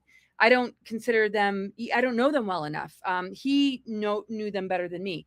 I was being targeted through the love bait, where he was used as bait, to find me, to act like we met on an organic sort of love level. And then, you know, we started dating, and I had moved, you know, to live with my mother, and he was going to these secret meetings.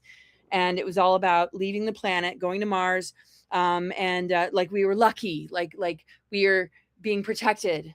And so it was very hard for me to become public, because I didn't want to ruin anything, but I was meditating and praying, like, if this is meant to be, set this up for me so it's not something I decide to do. And then weird synchronicities happen. Alfred Lambermont Weber, got an email that wasn't even supposed to be sent to him, that I was in an email exchange with a friend just trying to get over this Mars recruitment. And it just ended up in his lap. And then he gave me the first interview, and everything was screaming to me, you have to expose this. And I knew that one day I probably would, but I wasn't seeking a public position. You can tell I'm not a good, maybe on camera kind of person. But I knew you're great. Oh, thanks. But I knew out of necessity that we have to understand the use of these weapons to simulate this reality. So going back to simulation, that are engineering events and artificial timelines to take humans down a trajectory that's going to further enslave us, where the elites go underground or go off planet to Mars and take whoever they want to use there for whatever reason. Breeding, perhaps. I was younger then. I already had my twins. Right. I was like, am I going to take them to the face on Mars again? Like, I'm not going to live on Mars with my children. I'm sorry.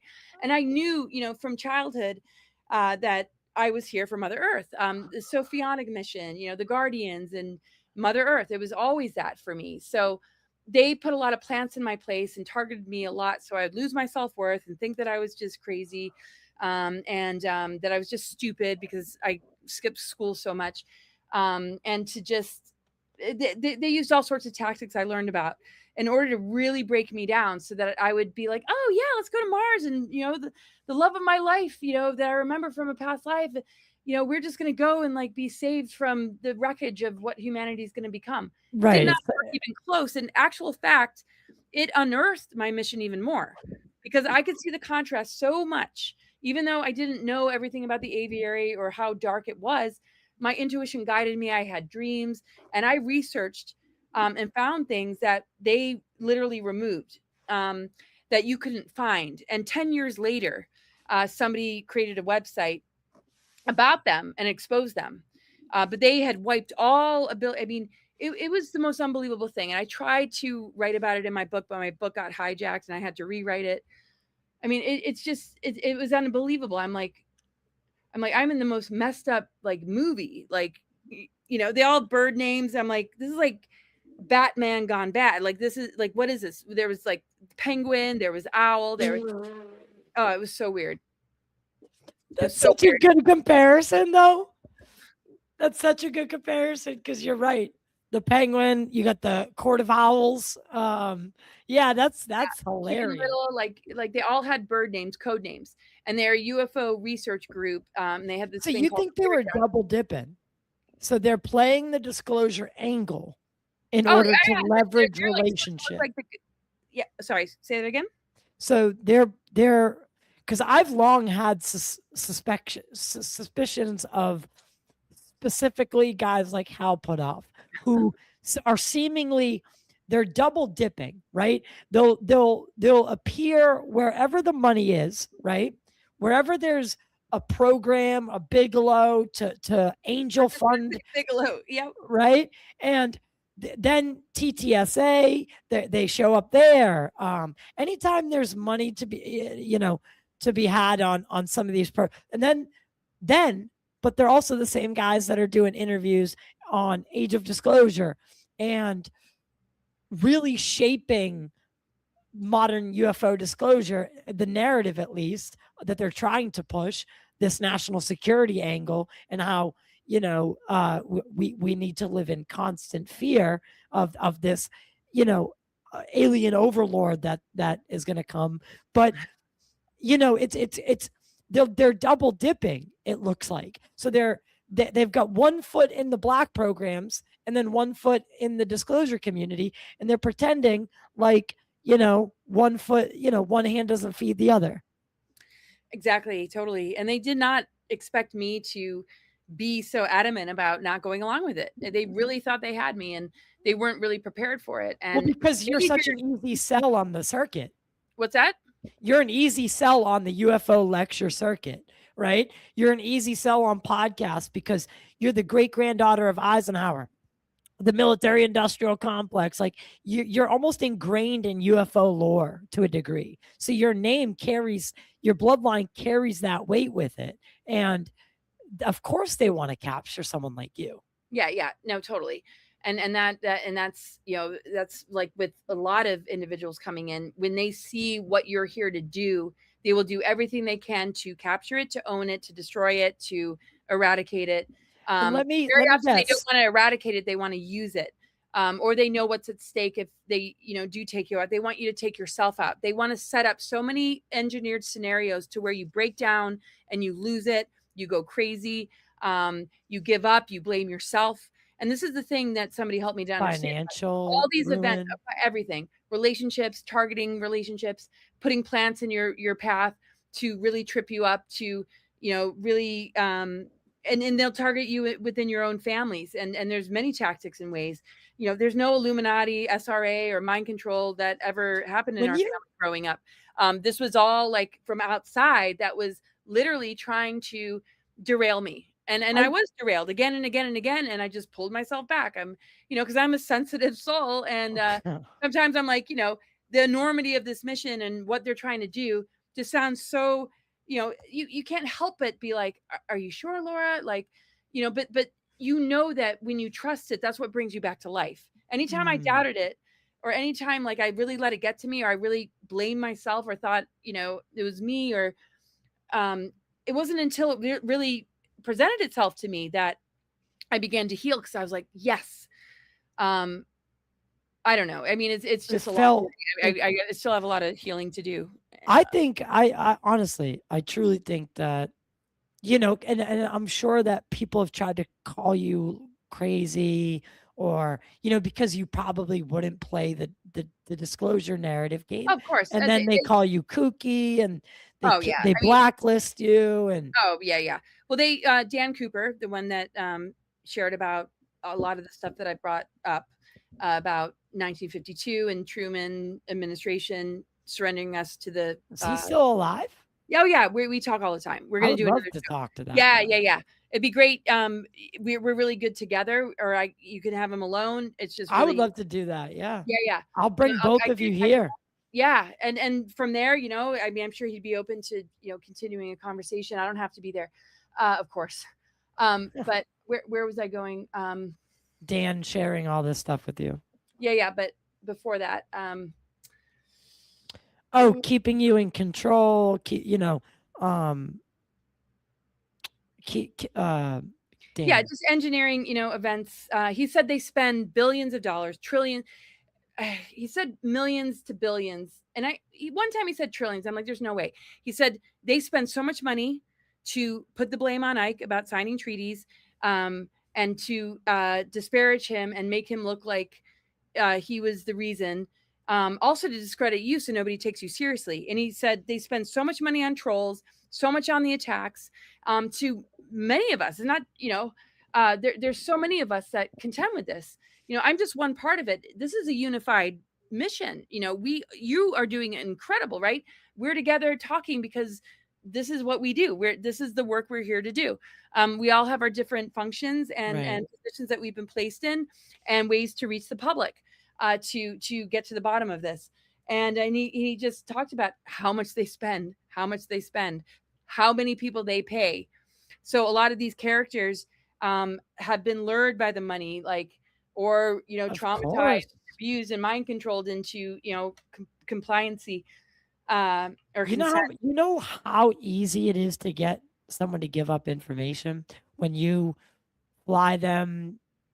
So when you have a black limousine pick someone up at their house, and then you fly them first class to whatever city, and you bring them out to dinner in another black limousine. Doesn't have to be black, but you know what I mean. You know how many people will just spill because Yeah, I don't get that. It's just so weird. it's crazy. I know. I mean, it's But just none of that ever appealed to me. Riches and fame, like it's well, for people. a type of person, I guess. I don't know. Like, Well, it's because you've begun that ascension process, and materialism has stopped. It's for them, it's everything. For you, it's but a consequence of the world that we live in, right? And you know, of course you have a computer, you have a thing, you know, these things are useful, but they are a circumstance of the reality we live in. You know, you wouldn't be on it if it wasn't, you know, the only way to do this podcast and connect with people. Like it's a necessary evil to some degree. But what I fear is things like, you know, before the phone, people, I mean, they barely let you use a fucking calculator in school when I was there, right? During math tests. Now, and then, you know, how many people's phone numbers I would have memorized and how people got around direction wise. Now, no one can remember a phone number. No one knows, and no one retains any information because you have the phone in your hand, and it's getting worse with AI. You barely have to remember anything. Oh, I know. And it's just people write thesis papers, and you don't even need a university. I mean, do you know how many people on YouTube I click onto a video because it looks interesting, and everything from the thumbnail to the title to the script to the basic bitch visual effects that are 15 seconds long, because that's, you know, the limit of AI video, and it's just that repeated over again. It's just AI slop. People have literally given up. They've given up, and it's creating a hive mind. It's very, and I probably sound ludicrously crazy right now, but look around, guys. The world is not the same. It scares me. Laura, have you ever seen a UFO or non-human intelligence with your own eyes? Yeah, I mean, I've seen things. I mean, there's a lot of reverse engineered craft. I'm not one that goes up in ships and can tell those stories of, oh, I just got taken up into a ship, and I have had some experiences, and some weren't even that long ago where I could tell. I mean, even my husband and I were sitting in the hot tub. We're like, there's like this massive ship, and I was going through these upgrades. Like I really felt like I was being healed, and I was having all these like visions, and I'm like, was it the lotus tree, or excuse me, the lotus flower tea that I've been drinking lately? Because it's like I was seeing things that I couldn't even freaking believe. And so I'm sitting there trying to record it. And people are probably like, are you sure you're on mushrooms or some kind of drug? And I was. And you know, I've had interesting experiences on those things, but me too. I'm sitting here recording, right? And I wake up, I'm like, I can't wait to show people, right? And I'm like so excited, you know, to play it back because I'm seeing unbelievable stuff. And there's like higher beings and like higher intelligence, and they're all healing me.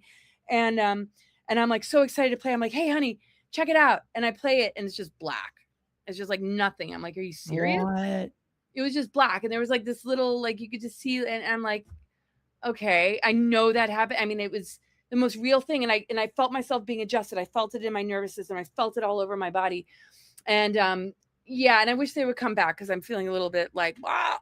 But when I was younger, I was having dreams, and I was being prepared. I was having dreams, and I was seeing these luminous beings, and they had me look through this viewfinder at timelines, and they were showing me the difference between the engineered one and the organic one. And they said, the future is going to be so beautiful. You know, if you just trust yourself and believe in yourself, do not let them take you into, you know, whatever. And that was, you know, pretty much the message.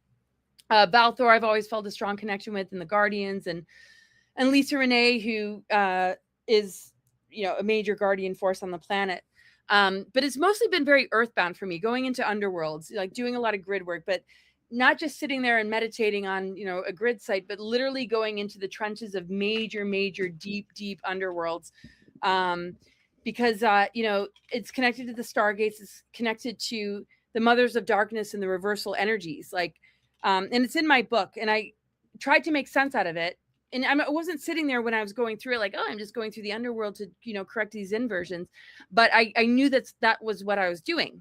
And I journaled it, and I wrote about it, and I understood it in a way that I was able to, you know, express in a very archetypal sort of mythological way, and that we're all doing it, whether we realize it or not. We are creating corrections all the time. Every time we collapse a programming, every time we walk through inversion in order to release its grip on us and the way it makes us feel, and we bring it back into sovereignty and authenticity, we're doing way more than we can imagine. We're not just here just like like we're all very multidimensional. So I knew like I'm doing it, but everybody's doing it. Sometimes we just don't realize what we're doing. So Right. it became my mission to be coherent and aware of it enough to remind people, like, when you're going through that crisis, when you're going through that dark night of the soul, don't, forget the healing work that it's bringing to the planet. We very often fall into self-judgment, or, I'm failing, or this and that. We don't realize like how much we're dismantling when something doesn't work out the way we hoped, or we have to let go of an attachment, or we have to lose something, to really fall back on ourselves and find that internal light, to find that a greater depth within ourselves. I don't know. It's too complicated to, I don't know. It's really a lot of what my book is about, which has no bit of AI that helped me write it. So I'll just kind of stop there. But yeah, underworld journeys. I mean, the Venus transits. When you. Yeah. Well, we'll wrap up. I know you got a limited time, so one last question before I would look again. I told you I'd love to have you back on. Oh, cool. I really like these kind of discussions where I kind of get to riff with somebody who's You're on. awesome. Oh my gosh. I Yeah. hope your audience isn't like, she talks so, I mean, they can say whatever. I like I said, I I feel just like got you've back from grown past the Washington. caring. Yeah, I don't care. I just I know sometimes I gotta slow it down, and but yeah, what's your last question? If your great grandfather was here today, and he was able to give a speech, what do you think some of his main topics would be, preaching, again, to this world that may be unrecognizable? And I feel like, because he tried to divert it and at least warn us, but maybe we didn't heed the warning.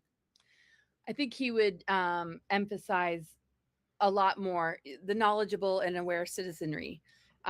Beware of this military industrial complex, but be aware of your importance. It's not just being aware of the deep state, the dark agendas, the infrastructure, the greater powers. And this is why him and I have an agreement, because this is what I'm coming in to remind people of. And he's been with me since I was a child. He appeared to me when I was a kid, and I'm like, okay, like, and I'm like figuring out, like, oh my God, I'm like was born into this family, and now I'm seeing like he appeared to you as yeah, I mean, he's been working with me, and every time I would work with like a clairvoyant, or I went to this clairvoyant institute by accident. Well, there's no accidents, but synchronistically, I stumbled upon it when I was in California. I wanted to go to an herbal school. The minute I walked in the door, they didn't know me, my name. I wasn't even carrying the name at the time. They said, Eisenhower just walked in the room. And I went up to them after. Yeah. And I'm like, I'm related to him. He goes, oh yeah, he walked in right behind you. Right with you. Yeah. And I just did it at a conference, and a lot of the psychics that were at the conference were like, he was standing right behind you, and they were in tears. So I know what he would say, because it's a lot of what I'm saying, because he helps me. And it's coming from both of us. It's not like I'm channeling him. It's just, we both are in alignment with this message, is that it's about us. It's about remembering who we are, that the most important thing is that we don't get hijacked. The warning about the military industrial complex is so we don't lose ourselves to it, and how it disguises itself through the programmings in these different institutions that we participate in. But we don't see it as a programming. It disguises itself as being helpful, being supportive. If we want to become a participant in the field, or we become a patient, or a student, or we become the teacher or the doctor, like, we have to remember ourselves. We have to challenge it. We have to upgrade it. We have to take it to the next level. The biggest loss in our experience is when children are raised to forget who they are, to think that being silenced is because they're wrong, or what they saw isn't really real. It's in their invalid, right? Else is smarter, that they need to learn from that instructor or outer authority. We need to guide our children to realize that you're the leaders of the future. You came in with very unique knowledge and wisdom and experience that we need to understand in order to assist you in being the best version of yourself instead of being indoctrinated and being controlled and having your gifts and abilities used to steer a narrative that you are convinced is a good idea. So the most important thing that we remember is that every single one of us counts. It's not about a hierarchical governmental system. It's about each of us, realizing our worth and value, and that it's not up to just one person. It's not up to a chosen race. We all are chosen, and the true chosen ones are all of us. But we have to embody the love and wisdom to like be that force in the world. It's not that anybody is chosen. It's all of us are chosen to remember. And when we do, and we embody it, then we come together and recognize that we are a galactic and earthly family. And we begin to open up to the larger landscape of it all. What's not chosen is hatred, division, so all these race wars and root races being pit against each other is so that we're all in this battle of who's superior, who should be in charge, who's the biggest victim. Also, we have to remember every single one of us counts, and the true chosen one is just the embodiment of love and wisdom, and every single person has access to it. And it's not love and wisdom; it's just love and wisdom. It's your authenticity, your own unique intelligence. There are many different forms of intelligence, and the society is only targeted particular types. So anyway, I'm probably not saying it like to the degree that he'd say it much better than me, but that it's not outside of you. It's not some leader. It's not some chosen group. It's not, anything like that. You don't have to wait for it. You have to go grab it. Exactly. And that, you're just as important and as divine and as special and as, like much a part of this as anybody, as anything that you might have given your power away to. Let yourself be reminded that it might help you to a certain degree. The spark is in us all. Yeah, don't be so dependent on it that you forget yourself. Maybe it'll help you to a certain degree, but if it doesn't help you to remember who you are, then be on that quest for self-remembrance, and just know that everything in our life that we experience is designed to bring us to that. And anything that tries to define it for you, definitely question. Raise that red flag should be raising if someone's telling you I got the whole picture. Yeah, and right? Like a doctor saying you have this disease, this is how long you're going to live, and this is what it's going to look like. You need to take this drug. If it doesn't feel right, trust yourself. Right. You are built with the instincts, the intuition, and the higher self connection to know how to manage every single thing that comes along your path. But because it's so difficult to take the time to really feel into it, make sure to work with people that support that and nurture it and want to help empower it. And anybody that is pulling you further away from yourself, just walk the other way.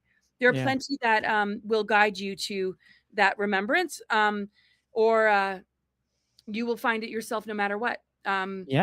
Every single one of us counts. And that's the beauty of this creation, is that we're born at different times of the planetary alignments, healing its own planetary system. We all carry pieces of this system repairing itself.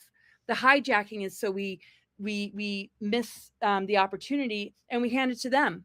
And when we hand it to them, they become that consistent hierarchy that draws us further and further into transhumanism, into enslavement, and into losing our soul matrix to the point where we become grays or EBEs, and we're not even human anymore. Right. So remember that every challenge in life, every disease is an opportunity to get closer to home. It'll guide you back. Because your body is simply saying that something's wrong with that program, instead of handing it over to somebody to get you further entrenched in losing your soul and your remembrance. So the very thing that is weaponizing our awakening can also remind us to what do people say that these Draco or these a lot of people I think say reptilian as well. Are those similar? Like, what do these things look like, or what do people describe them as looking like? Dracos are, a specific type of reptilian, and you got your white Draco, you've got your, Dracos with the snake-looking eyes and shape-shifting humans that some might say, oh, that can't be real. David Icke has talked about it, but Do survivors really see that? Not every survivor has, and many have. So Anunnaki are like basically reptilian hybrids. So And the for Black for Suns those are who Draco. don't know, Black Sun agenda is connected to the Draco, and they run or rule many different planets and races. I don't know what so they look like because I never really, right, not right, right. I don't. I mean, they But the look like Anunnaki, but the mhm. Anunnaki, you're saying the Anunnaki. So, and for anyone who doesn't know, this is the ancient Sumerian. This is like the first creation story from ancient Sumer, the cradle of civilization, at Right, and least. it's not the first creation story. They want it to Right, be right. Yeah. right. But Yeah. what Well, that there's many what we're different taught in seedings of humans. school is So different seedings of humans comes with different origin stories, right? So if you have like the Anunnaki and the manipulation of DNA or how they claim to have upgraded like the homino, there's a lot more history before all of that.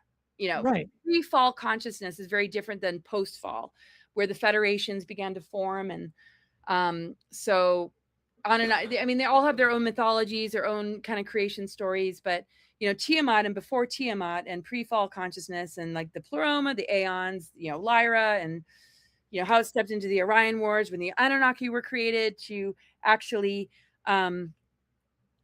target those that were going to remain in embodied Oh form. shit.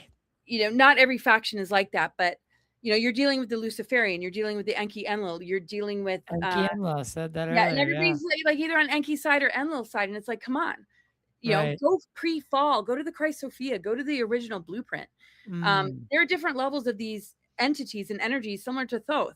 The Emerald Tablets, how yeah. those got, and then Aleister Crowley comes on board with the whole Thoth energy. And it's not to say that everything about Thoth is or Thoth or however you say it, not everybody says it the same, is Yeah. all negative. But when you step down into lower density and when the Emerald Covenant, Emerald Order, and all that, formed an alliance with the Anunnaki, then all of a sudden, ooh, we're dealing with a completely different picture. Right. So Wow. I guess what I'm trying to say is, yeah, reptilians. I mean, the Anunnaki basically commissioned the reptilians. Um, they formed Thus an we're alliance. created in their image. Yeah, I mean, they formed an alliance. It's just, I mean, There's a lot. So maybe people have to just kind of we're like gonna have to go listen through to all this of and this. see what it triggers in them to find, a resonance within themselves to kind of define all this. There's a lot of resources that I have that explain it, but is that 100% truth? I mean, I'm getting as close to it as I can with the people that have reminded me of what exists in my soul memory. But there's so much that doesn't resonate that has caused me to get to the bottom of things. Like a lot of people say Tiamat and Maldek are the same. No, that never resonated. So I keep seeking, right? The Mm. gratitude to your great grandfather sign. Okay, maybe, but nope. Something tells me to keep seeking, keep seeking. So I might not, Did you these are big questions to be able to answer and sort of articulate. It's like it used to be a lot easier because I did presentations on it, but my presentations have shifted gears. But well, let me ask you something like one last thing, because I think it is important and I forgot to ask it. Do you think guys like Corey Good were sent in to muddy the waters when it comes to things like the secret space program? Because that is all in the UFO community, the secret space program has become like a dirty word. yeah, I mean the whole copywriting, something like the secret space program, or Yeah, SSP, and big words that a lot of people have experienced. That's yeah, I'm like that doesn't make any sense. Or he wants to be in charge of all that. I mean, I got to know him. I got to know him, and it seemed to be, um, you know, him sharing his story, just like a lot of people. And then it just started to get, really weird and very much about going after everybody or making agreements with people and then suing that. It's like I wasn't enough in the inner circle to know exactly how all that happened. Was he sent specifically, or was he infiltrated along the way? Was he replaced? Was he cloned? I mean, there are so many possibilities, but what matters most is seeing like, all right, there's something really wrong here. Do we cast him nothing but hatred and negative energy, or do we pray for his higher self or his I healing, agree. right? Because I think, like I think certain people were sent there are plants, but I feel that certain people were legit, might have gotten addicted to the power, might not have gotten addicted to the power. They just got infiltrated, they got abducted, they got attacked, they got implanted, they got reprogrammed in a ritual. I mean, the scenarios are endless. The scenarios are Mm, endless. I never got to know him well enough. All I fair know is enough. that his work began to get very compromised and destructive as far as the way people felt very attacked, and then him kind of playing the victim. Yeah. That's their experience. Him and I, we've kept a decent rapport. We stopped talking for a couple years, and then we got back in touch. And I just hold love and forgiveness, and I hold space for people's healing. And I just know that we're in a war, and let's cut each other slack and realize that people are used and weaponized. That's a I think good he message. provided some very, very important information, but when it starts to go sour, it starts to get weird, pull the attention back on yourself and just pray for that person, and That's distance yourself, and don't get hooked into the drama, because that's what they would be using him to do. that's a that's one of the most that was really well said. Really again, forgiveness is uh something that I think the world needs a little bit more of People right are now. traumatized. He's in pain. I mean, God only knows he Empathy. acted out of pain and he acted out of trauma. We're dealing with people that were tortured and abducted and used, and we expect them to be on these pillars of, just guidance for humanity and helping with disclosure. They're going to fall into, traps. And we need to step back and not put them on such a pedestal to begin with. And the thing is, people that are fractured and traumatized can sometimes get addicted to power because they've never felt love before. They've never gotten attention before. Who knows? Or they were infiltrated to create divide and conquer. The point is, just like David Wilcock's death, a lot of people act like they know, but do they really know? So the best we can do is just to wish that soul a healing, a journey that helps them to be okay, to be at peace, to find themselves, to That's very well said. I mean, I don't Very know, I'm well not said. very well said right now, but No, no, no. That was actually really well said. That was good. it shows you're like actually genuine because I think a lot of people, you know, have taken that whole scenario and, you know, distance themselves. And it's this weird dichotomy in the UFO community. That if something like if something happens to a person, right? If something comes out or a situation like Corey Good, let's use as just an example. Um, they write you off immediately because they don't want to have any kinks in their armor. They're so afraid of their own credibility being um attacked or challenged by association, and they get very defensive. And I think it's created this really weird echo chamber of almost a gatekeeping effect as well in the UFO community, and it's a sad thing to see. I'm not saying what Corey did was right or that anything of that nature is any of it's right, because again I don't know a really ton about it, but what I do know is the lasting impression it left, and Yeah, it's no, burned relationships. oh, no, it's horrible. But that's where more group conversations Think should come about. More like, okay, if we're gonna bring attention on it, let's kind of see where. I mean, I think people gave their power away too much. They got really addicted to like the intensity of all this hidden information coming to light. I feel people made him, famous. And And people love a scandal, whether yeah, they want to believe it and or not. yeah, and like he has kids and he has dealt with abductions and he is being taken into these experiences. What if he was replaced and he was giving these memories? And then they could easily flip a switch and say, well, say it never happened, or just keep suing people. I mean, you know, why don't we take the bits that we can confirm because of other testimonies, because of galactic researchers, because of experiencers, because of people like Lisa Renee, to help us to figure this out, and then to see, oh, okay, more than likely, this is what's happening. How can we help him? Instead of being like, my life is ruined because he might not be for real, or he's, going after people. Well, who is he going after? He's going after, Gaia. And what did they do? Uh, because a lot of people besides Gaia is very, very, I find it almost, I mean, I don't even know. I don't, maybe I shouldn't even I'm say not anything. even wording this correctly. I'm just saying he went after a lot of people that I really care about and like. And that's when I stepped away and I said, Corey, what are you doing? If we're waking up from 3D stuff, why are you working through the 3D to get some kind of justice because of your story, because you want to copyright things? It's like, it all was a mess. And it seemed like he was being used as a vessel for a dark agenda to express itself through to, and that's where I really felt like, and I really wanted this. Let's all come together. Let's become more of a team.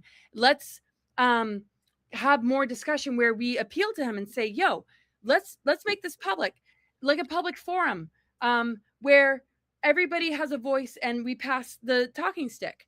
What is going on here? In order for us to understand how he's being played and used and how it's impacting people. Can we figure this out amongst ourselves and keep the courts out of it? At least try. At least could we try? But I ended up getting like pulled into David's resignation letter, and I, and I was being like messed with, and I said, I'm not going to have anything to do with it. And unfortunately, a post that I did was left up for long enough for Reddit to take it. And then I was getting spin it. Stuff. Yeah, because I was being convinced like it's Luciferian, it's harming, all these employees because of the gem drops.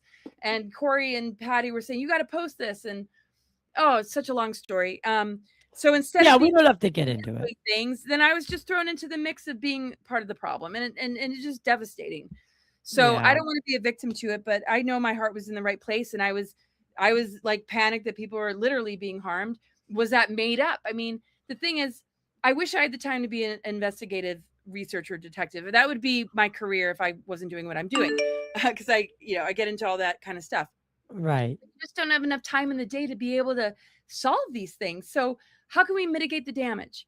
Unfortunately, if David's resignation letter was legit, then that needed to be called out. If it's not legit, then what do they have to hide? What do they have to worry about? People accuse me of stuff all the time. The reason it doesn't bother me is because it's not true. Truth doesn't need believers and followers. It's like, I'm solid. It's like, take it or just the truth. Right? So if they get all bent out of the shape because of what was in that letter, if it's not true, then just shine your truth and show your true self and don't even worry about it. The fact that it erupted in all this, maybe it was true. I don't know. Right.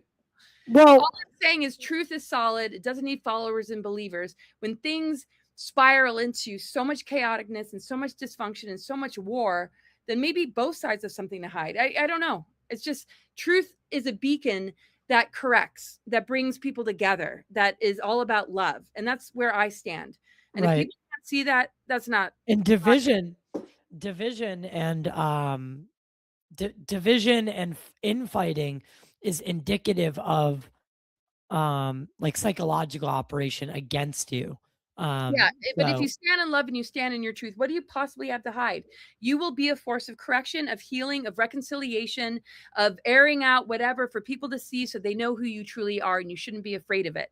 No matter what you're accused of, no matter what the fallout is, no matter who's being targeted.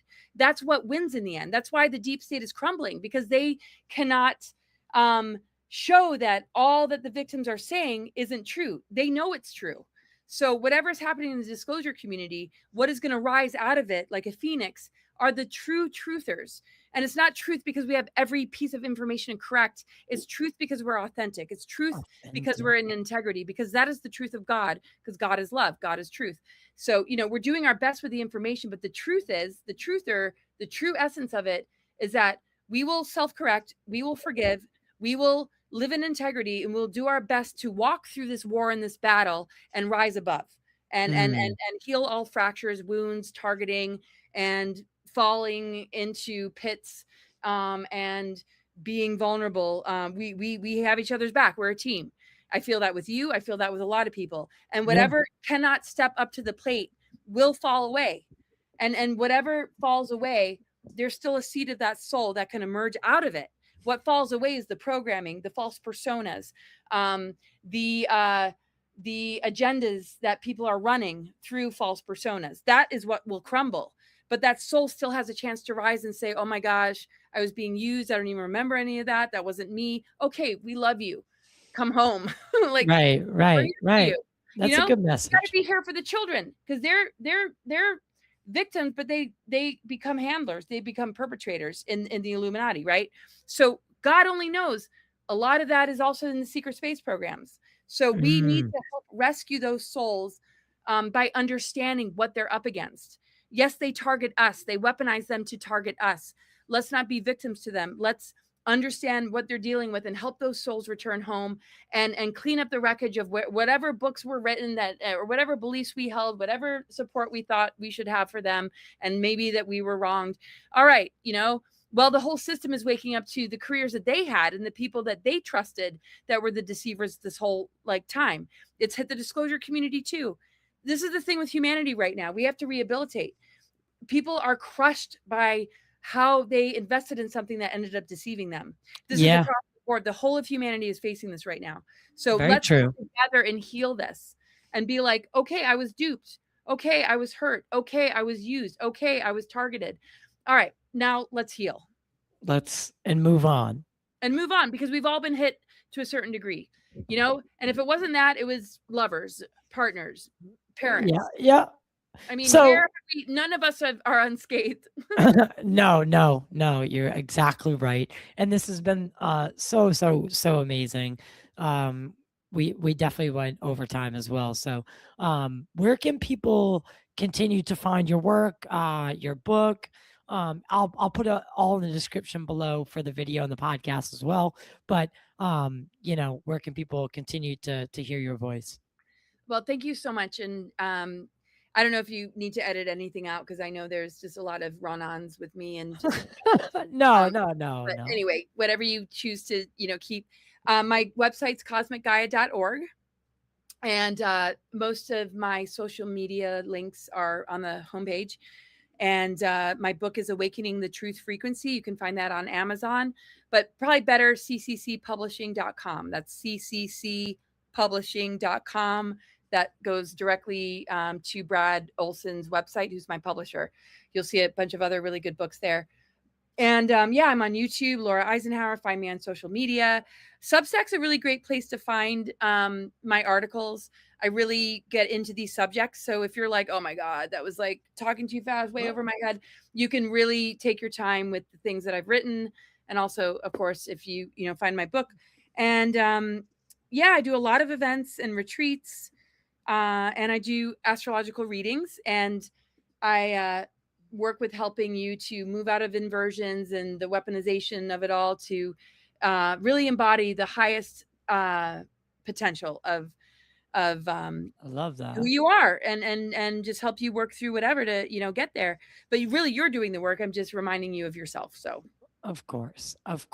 And yeah, you are tremendous. I don't think I'm gonna have to cut too much at all. I like these raw kind of back and forth discussions. Every once in a while, it's like it reminds me, that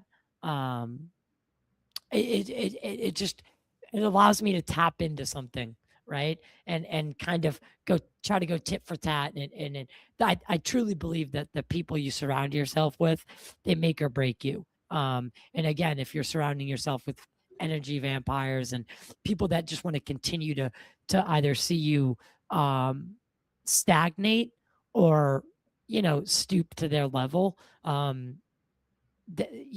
not going to excel. But if you're surrounding yourself with people that are constantly challenging you to be the better and best version of yourself, then you're going to succeed. And it's just simple, right? So you are a great version of that, Laura. You have such an aura about you. And again, I would love to have you back and we'll have a discussion. So let's help facilitate that. Thank you so much. I love that. You're amazing. It's so wonderful to talk with you. I've really enjoyed getting to know you, and I look forward to getting to know you more and just hearing more about, your path and what you've discovered. And so I'm glad it was conversational, but I still want to, get to know you more. So thank you. Absolutely. Really, it's been great. And thank you, audience, for checking it out. And thank you guys so much. Like she said, thank you, audience. We wouldn't do it without you. Honestly, the ratings and all that stuff got reset. So we are asking if you can rate and review the show on the podcast platforms. Now that we switched to RSS feed, it reset. So that sucks, but it was a price I had to pay. And yeah, like, share, subscribe. It's the best way you can help us get seen by a broader audience. Keep the lights on literally and keep flying people in. Also doing these remote conversations with some folks is still happening. We're in like a hybrid phase, but help support the show.